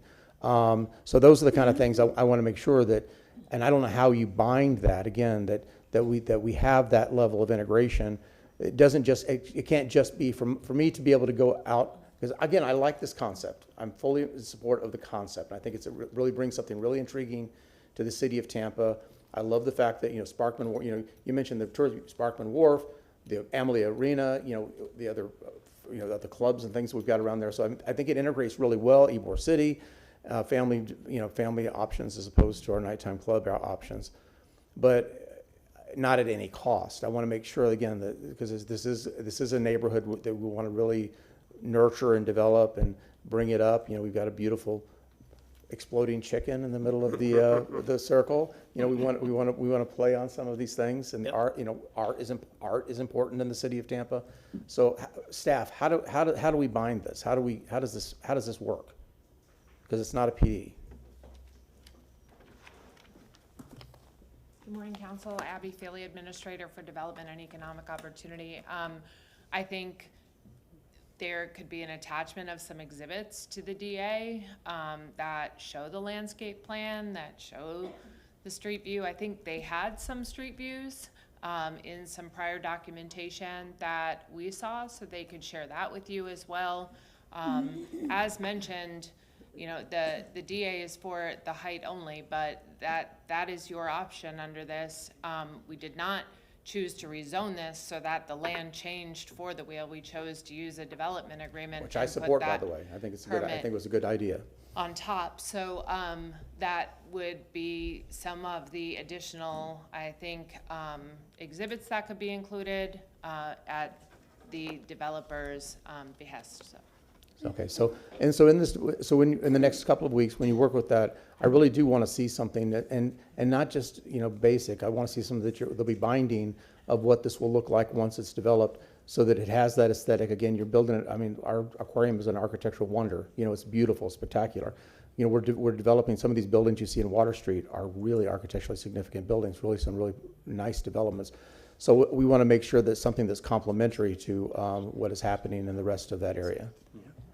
Yeah, absolutely. And we like I said, we've worked with Stantec. When we had our meeting, I went back to the planners at Stantec and I said, we need to put something on paper that really recognizes this, because it's good for us too. And we actually already have some of those things in place. In fact, some of them include some like a potential art installation where you've got seating around it. We create shade. We've got trees. We're not just trying to do the shrubs. We want to do something that's really impactful, and so we already have some of those. So we're happy to include those, because that's something that will help us as well with our customer base. Well, I'm excited about it, and I really do want you to bring a proposal that I can get fully 100% behind. So I wanted to make sure I shared that publicly, and then a couple of the other more dot the I's, cross the T things that our staff already has from myself. But like I say, I'm excited. I think it's a great proposal. I think it's going to look great. I love the fact that it's a private investment, you know, on a very small footprint, very small city investment with a private investment. And so go forth, bring us a project that we can all get behind and love. I look forward to being one of the first riders. How's that? Thank you. Yep, so a couple things. Thank you for coming today. Of all the cities on this list, I've only been on the London Eye, and that was 20 years ago. And what I remember is, you know, because the term Ferris wheel comes up. To me, a Ferris wheel is a metal basket where I sit with my wife and, you know, like what you see at a carnival. Whereas this, it's like a glass pod that's the size of a small bedroom, essentially. Because I remember in London, we walked around it. I mean, you could go all around. So it's more upscale, and it's all lit up, which brings me to my question. It is a very bright, you said it's white lights, but I'm sure it's LED or something of that nature.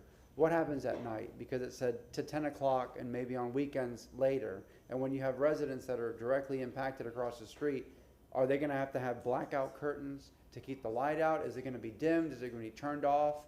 You know, there are people with families and young kids. Like my wife and I, you know, we don't live in a very bright area, but we have a street light outside the window. We had to get blackout curtains. What about the noise? I had to buy, and I haven't put them in yet, but I had to get new windows because I have neighbors that play dominoes for 12 hours a day and play loud music, and my wife is in the house with earplugs. Are people going to have that same situation where it's going to be loud? I don't know what the mechanism sounds like that keeps it rotating. Is it, you know, loud turbine engines, or is it going to be like the streetcar? The streetcar passes right through there, and you hear the clickety-clack of the streetcar track. Great rhyme. But what kind of noise do you have coming from this? What do you do with the lighting? You know, because I'm just in a little condo, and I feel the impacts of a street light and noisy neighbors. Charlie, would you keep down the domino noise? He's too far away. It's not him. It's not him. But what do you have planned in mind for that? So those are great questions. And so our team went and rode the ride. And I put up there Whisper Quiet because when they came back, they said, that's what it is. It's Whisper Quiet in terms of the mechanics of it. The wheel itself does not make really any noise. It's not going to be the clickety-clackety or any of that kind of stuff. The patrons of the wheel are inside an enclosed pod. So you might have some noise down below where some people are just congregating in terms of like you would at any other type of event. But again, our audience is largely going to be family audiences. This is going to be people that are going and doing something else. And so we don't anticipate that there's going to be this noise issue at all. In terms of the light, that would be the bigger concern for me if I was one of the residents down there, because we are far removed from most of the residents. Jim mentioned that, you know, when we did our 300-foot, there's really almost no residents 300 feet from where we are. When they did 300 feet from the entire 7-acre parking lot, that included now up to 400 residents. So in where we're really at, the reality is there's very few residents that's going to be within any kind of noise issues. From a light perspective, I went and stood at the site, and the one tower that is closest to us behind that parking garage, I think there's about 15 residents that would be above the parking structure that would have a view of the wheel. Those would be the people that I would think would have concerns about lighting. The lighting that we have and what I showed you is it's up lighting. Along the spokes, we have white lighting. We can dim that. We can shut it off at a certain time. It will be, though, consistent with what they would look out and see on any of the other buildings that have lights on them. They're not going to be intrusive lights that are shining into their window. They're going to be up lighting. They're going to be ambient lighting. And again, we have the ability to dim those lights. We're not looking to be people that are creating issues with the residents that are close by. Okay, and then two more things. In the agreement, because we haven't seen all the documents yet, I haven't seen all the documents yet, does anything go to the city? Do you meet a certain dollar threshold of income and then a certain percentage is paid to the city because this is city property? Yes. Or do you just sign a lease and that's it? I mean, for concessions and revenues, does a commission go to the city, a percentage? Yeah, that's a great point, and that's, again, you know, as Morris said, that's being finally negotiated right now, and your CFO and other people are looking at it with a fine-tooth comb. But the gist of the deal is we're reimbursing for all of the lost parking spaces for the entire time that they're being lost. Those 50 spaces, whether they were occupied full-time or not, we're paying for those. And then, in addition, your staff came back and said, wait a minute, what's the city getting out of this? And so we came up with an agreement where essentially the break even is just ballpark, it's 350,000 riders, and we talked about we expect 500,000 riders. So 350,000 riders at an average of $20 a person, and that's not even including the food and beverage, that's around $7 million. Anything above that number, the city is going to get a revenue share, and there'll be a minimum number, so if we have less than that, you'll get a minimum number.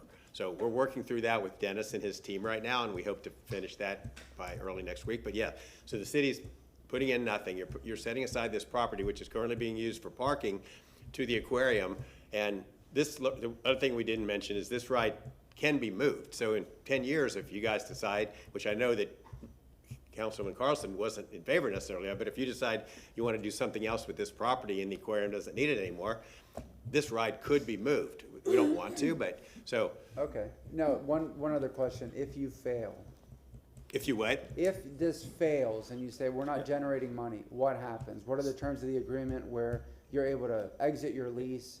What provisions are there? You say, look, we tried it for a year, we're not making money, we're just taking it down. So those are some of the concerns that Councilman Clendenin has shared, and we're making sure that that is covered within the terms of that. So this is again, we purchased this wheel for $20 million.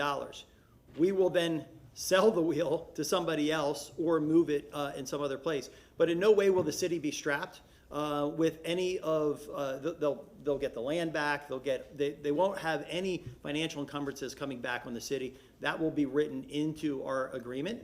We're not allowed to go dark for more than a certain number of days, and if we do, that's in default of the lease. And then, but that's really not anticipated in this case. This is a valuable asset, and again, we're coming up with some very conservative projections, and they're in an area where there already is a ton of people based on, we hope people will be on the streetcar and they wait, I've got to stop, let me stop and just ride this ride and then go back and continue on to Ybor. So we don't anticipate that happening, but we do have that built into the agreement. Okay. And I would say that our ownership group, again, has done 7 very successful wheels around they know what the market demographics are and all the financial demographics that fall from that. We wouldn't be here if they thought there was any chance it would fail, but the city is protected if on the circumstance that does happen. Okay, and then I'll close. They're saying out that with- none of the wheels have, none of these other wheels, there's ever been a failure of one. Okay, and then last thing is, as was mentioned already about reaching out to the community, there are people in this room, I don't know if they're for it or against, we haven't heard from them, we've heard from some, but at least start with the folks that are here and then meet with more individuals. I know you did your noticing, but that area has changed. In the last 20 years, you have a lot of people, a lot of families. And I mentioned at a previous meeting, I walk through there when I do the river walk, I go through the neighborhood, I go through this area. There's a lot of families, a lot of strollers, it wasn't like that before. So as you know, Tampa has changed, but as taxpayers and citizens, they have the right to communicate. I mean, we've gotten quite a few emails, and I don't know if the gentleman's here, one very specific, very detailed, talking about his children. So again, to be respectful and make sure that everybody's heard. I mean, there are people here in this 100%. audience that you may connect with today, and in the meantime, between now and the second reading, further connect and reach out to the community and listen to their concerns, and then we see where it goes from there. Thank you, sir. Thank you, sir. Council Miranda. Thank you, sir. I really appreciate getting last so I could hear everything everyone said, and I have a few words to say. So this is not your normal Ferris wheel you see at a state fair or the county fair. There's no flap, there's no rubber running a diesel engine making all the noise from what I can see here. And so therefore, there's very little noise. I would imagine it's got different types of energy, all electric or whatever it is, that doesn't create anything but no noise and a good ride. Not that I'm going to ride it. Yes, you are, Charlie. Anything over 6 feet, somebody else can jump. But what I'm trying to say is that, remember that area not too many years ago. There was nothing there. Nothing, absolutely nothing, not even 600 people in the whole downtown area. And there was 6 people waiting to get in jail. Well, those 600 came out so they could take their seat. That's what it was. I'm bullshitting, I'm telling you the truth. Nothing. There was no Harbor Island. There was no side from Florida Avenue East, there was zero. In fact, there was zero in Franklin Street, Tampa Street, there was nothing there. All you had was a vacant sign and no one coming. How did it get to where it was at? Little by little, one nail at a time being fixed. And that's what got us here. A lot of cooperation from everyone, including everyone that lives somewhere else other than downtown. You see, any city that's over 250,000 people that doesn't have a downtown is dying. Because you have to have something like a heart inside of a human body. So I see this a continuation of something that was started. Ybor City didn't have anything, and I'll say what it did have. It had tumbleweed, drug addicts, and prostitution at one time. Look at it now. Is it perfect? No, neither am I. I'm not perfect. But what I'm saying is I remember things that a lot of people don't know or forgot to know or don't want to talk about it. We just gave away about $850 million here recently, and no one gave a damn because it was something else.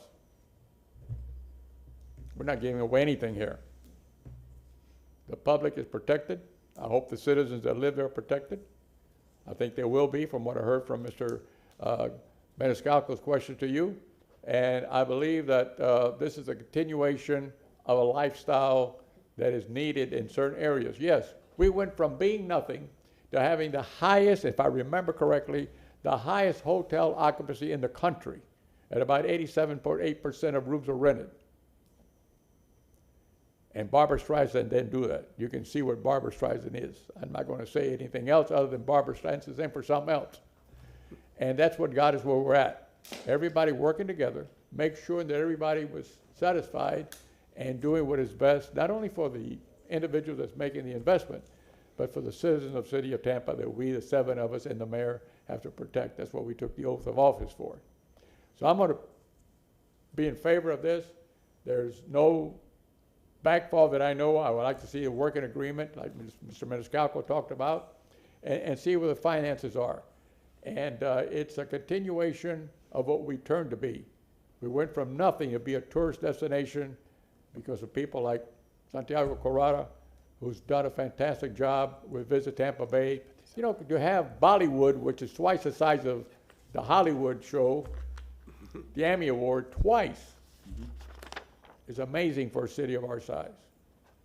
When no one wanted to come here, you didn't either. You wouldn't have come here if the city of Tampa was what it was 30 years ago. You'd be crazy. But now it's different. The crime rate in Tampa is one of the lowest in the country, even though we had someone killed the last couple of days. One of the lowest in the country. One of the lowest has ever been here. So we try to do the best thing we can with what we have. And just listening to the conversation for about an hour now, I see very little reason for apprehension. So I'll be supporting it until the second wrong comes up. Let me read what the dynamics of the numbers are. Thank you. Thank you, Charlie. Thank you, Councilor.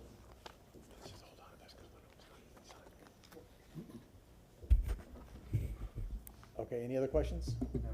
Okay. So, is there any? Can I say one last thing? Per your request, I just want to let people know who differ with us on this. I'm going to stick around. And so anybody who wants to come talk to me after this, I'm happy to have that conversation, hopefully answer any of their concerns. And I appreciate you doing the public notice to the extended area too. That was really above and beyond. Thank you. I appreciate that. I recognize that. Okay, anybody in the public that wishes to speak to this item that has not already spoken today? Need to be sworn. You have not been sworn in? Nope. You don't have to be sworn in for this item. It's not quasi-judicial. It's not quasi-judicial. Okay. You just want to be sworn in though? I didn't think so. No, I tell the truth all the way. I'm feds. I don't do this.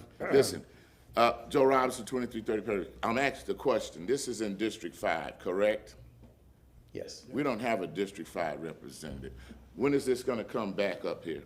Before the election. It'll be back before the end of the month. So it will be after the election. I appreciate you guys making sure because I would like to have had a District 5 representative here. However, based on what I know, and Charlie, I agree with you 1,000%, man. Okay? Atlanta's got one. They didn't have Atlanta up there. You know, we saw it at the football game when they did it. You know, we've had given away the farm to other people around here, right, Charlie? I know what you're talking about. You used to wear black the whole day. I'm wearing black today, but it ain't for that reason. This is a positive thing for Channelside. I got friends still there. You know, I got some friends millionaires that still would invite me over there for dinner and lunch and used to stay in that tower, the Twin Towers, okay? Know all about it. That was a bankrupt deal that really came back around. The thing about this is that it creates a destination, okay? You got all of these people down there. You got families that are coming down. This is not your carnival Ferris wheel at the Florida State Fair. This is a major engineered wheel, being an engineer, mechanical at that.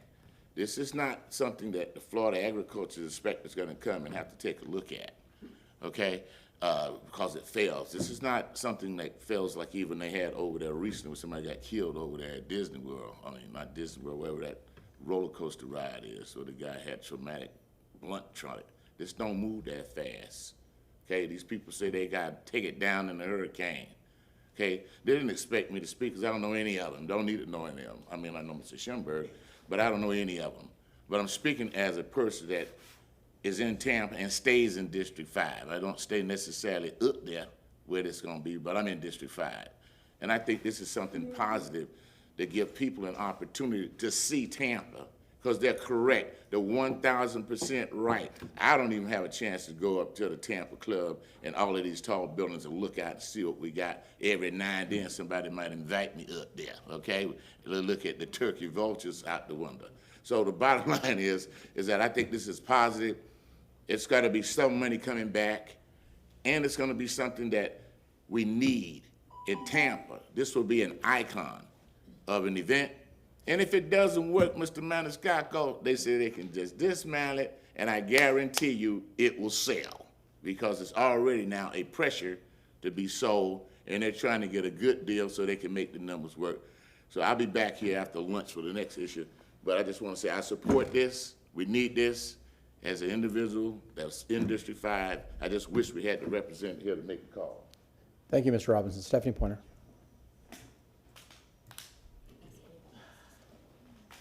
Anybody else who wishes to speak, if you'd stand and get along the wall. I hope we can see this. That might be a bit too much. Good evening, good afternoon, Stephanie Pointer. I just wanted to, this is what I thought about. The list that the gentleman shared only had one hurricane-prone city. I mean, I don't know much about Europe and South Africa and whatnot, but this is what I thought of as soon as I saw this. Do you guys remember this movie? This is one of my favorite movies, 1941. And so I just want to make sure that we don't have this kind of thing happen. Stephanie. I mean, that's all I really, you know, one way or the other, I don't really give a flip. Stephanie. Start with your, What movie is that? 1941. 1941. It is a funny movie. Start with your name, please, in 3 minutes. Kerry Loban, resident of West Chase up in Oldsmar, and speaking in support of the WOW. Mr. Miller talked specifically about the tourism that we would be capitalizing on, and the fact that the traffic that may already be here would be enhancing their experience, which I completely agree with. What he's discounting is the fact that there are a lot of residents inside Tampa Bay, even as far as St. Pete and Sarasota, that would be coming to experience the wheel as well. I can tell you, as a transplant from Miami, I grew up in Miami in the 70s and 80s when downtown was struggling to be what it is today. And to Mr. Miranda's point, it was embarrassing to have to come down here at the time. Where now it's a great place of pride and joy. In fact, when people visit us, our family members, friends, first thing we do is we take them down the river cruise, because we like showing off the jewels of the cities, the Straz, the Tampa General, the UT, the Riverwalk, Armature Works. Those are all of our favorite places to go. And we go as a family regularly. Our gym is down here. So my wife and I commute downtown constantly, probably 3 to 4 times a week. To know that there's another opportunity for us to experience the city in a novel way is brilliant. And I think it's something we as a city really have to consider enhancing our overall experience as residents. And one of the things I don't think has also been underestimated here is the fact we'll be able to see St. Pete and all of Tampa Bay, which is a beautiful sight. I think it's one of the best components of what this thing can offer. And I appreciate you guys considering it, and I do support it. Thank you. You mean St. Pete, the former home of the Rays? Oh, wait, it's too soon? Too soon? Too soon? Very good. Good afternoon. My name is Chris Lancaster. I think I'm the person who wrote the super long detailed email, so I'm going to skip some of that, but I will just say, Councilman Miranda, I am the person 30 years ago who dreamed of making downtown Tampa my home. And I apologize if I get a little upset because I'm here for my 10-month-old son. I live in Channelside. I face easterly. I face toward the actual, the proposed wheel itself. I go to the aquarium every single day with my son, Isaac. We are particularly concerned about light, and I want to start with, since I only have 3 minutes, I want to start with the development being similar to the Orlando Eye, and I'm going to read from its website. The Orlando Eye at night, it's described as a spectacular attraction with over 63,000 LED lights, creating a dazzling beacon visible for miles. The illuminated display creates a focal point for the Orlando skyline, perfect for enjoying the views from this unique vantage point. Now, Tampa Wow is 35% smaller than the Orlando Eye. They're not exactly the same, but it's within 1,000 feet of where I live. I have a very hard time believing that the beacon that is visible for miles can be effectively organized within a CD1 development, and that's my second objection, which is every single development that we have in the city of Tampa that is similar to an amusement park ride is in a planned development zone or a CBD zone. There are 0 that are in CD1s, or CM1s, or CI1s, or CN1s, or so on and so forth. They are all planned developments. Councilman Clendenin, I think you had an extremely good point, which is, how are we going to make sure that all of these things are right? If they were required to rezone and actually create this as a PD1 and submit all of these things to the city, perhaps I wouldn't be here today. It feels a little bit like Mr. Smith goes to Washington, I'll be clear. But that being said, we think that that is something that residents would really care about. Additionally, I think you all should know what residents actually received. I received a nondescript random envelope that basically looked like junk mail. And because we opened stuff, we were like, holy smoke, they're creating this? The majority of the residents who are in my building can't be here today because they have jobs, they have families, they have lives. It is very difficult for them to be here. I am lucky that I'm a stay-at-home dad. I get to show up and say my thing. I want to finish by saying I believe, and I believe residents believe, that they're not inherently against this, but they have serious concerns that a CD1 provision in the development plan that's on file do not answer. And until we decide as a council and as a city and as residents who care, unless we ask the developers to go through a traditional rezone, there will be questions that staff will have to answer, that council will have to answer, that the ordinances already provide for, and we would ask. It is extremely exciting that people want to invest $20 million into my neighborhood. But I will remind you that this is 40 feet taller than Gwazi, it is illuminated, and it is less than 1,000 feet from my home. We don't let Temple Terrace do that. I don't think we should let them do it here either. Thank you for your time. Next. Start with your name, please. Certainly. Good afternoon. My name is Bob Harrington. I am a resident of Channelside. Obviously, we are not represented by a councilwoman, unfortunately. So I'm pleased, I ask you to take our concerns since we are not represented.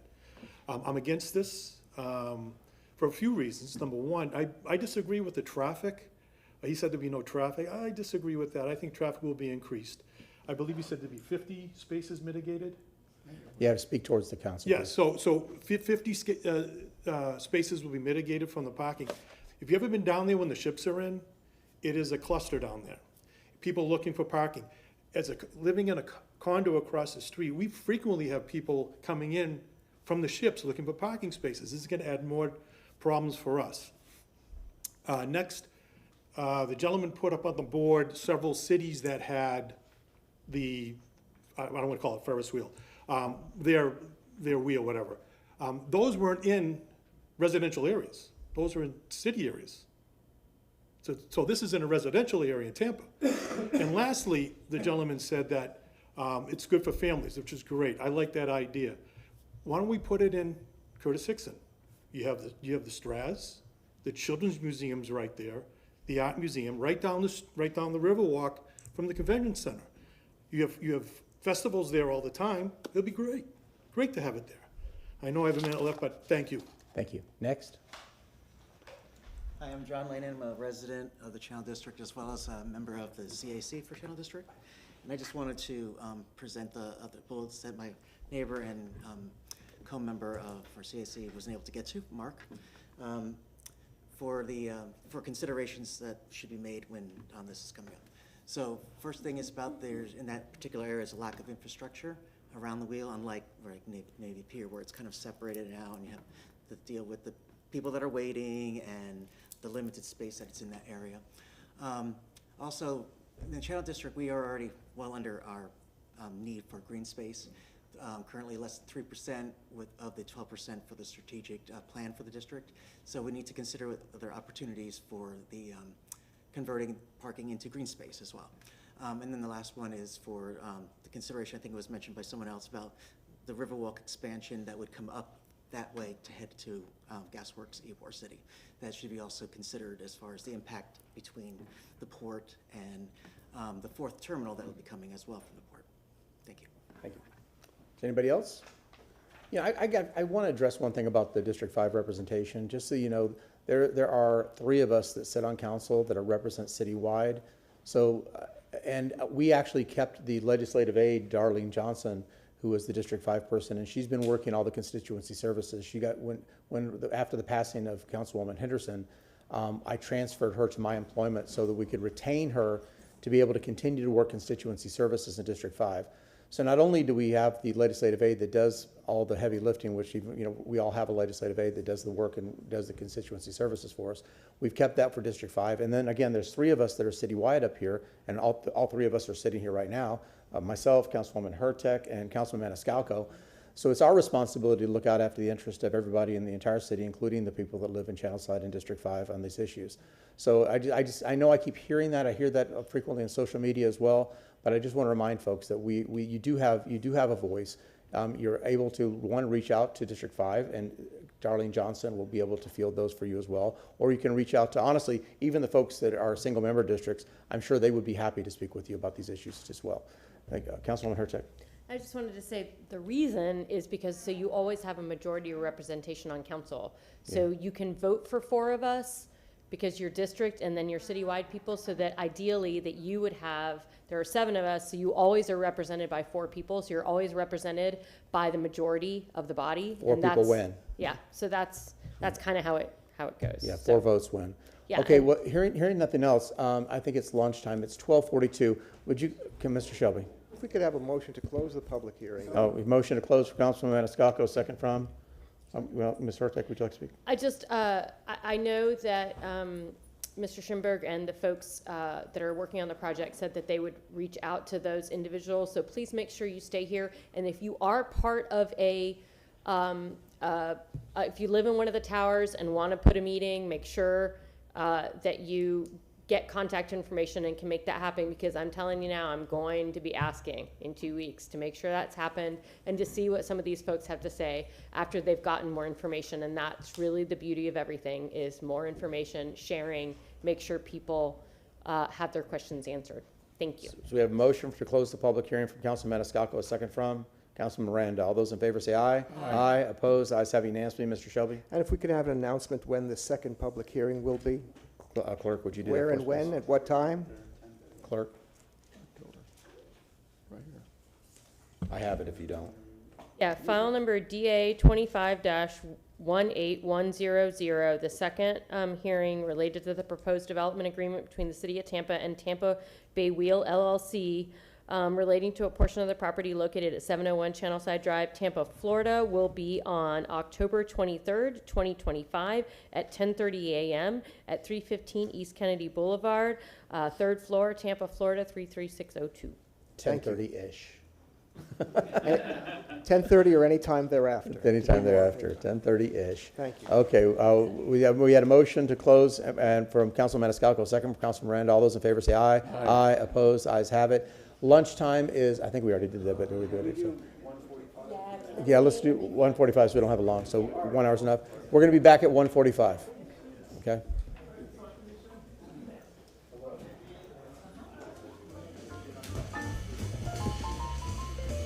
Still got a little longer than I would like.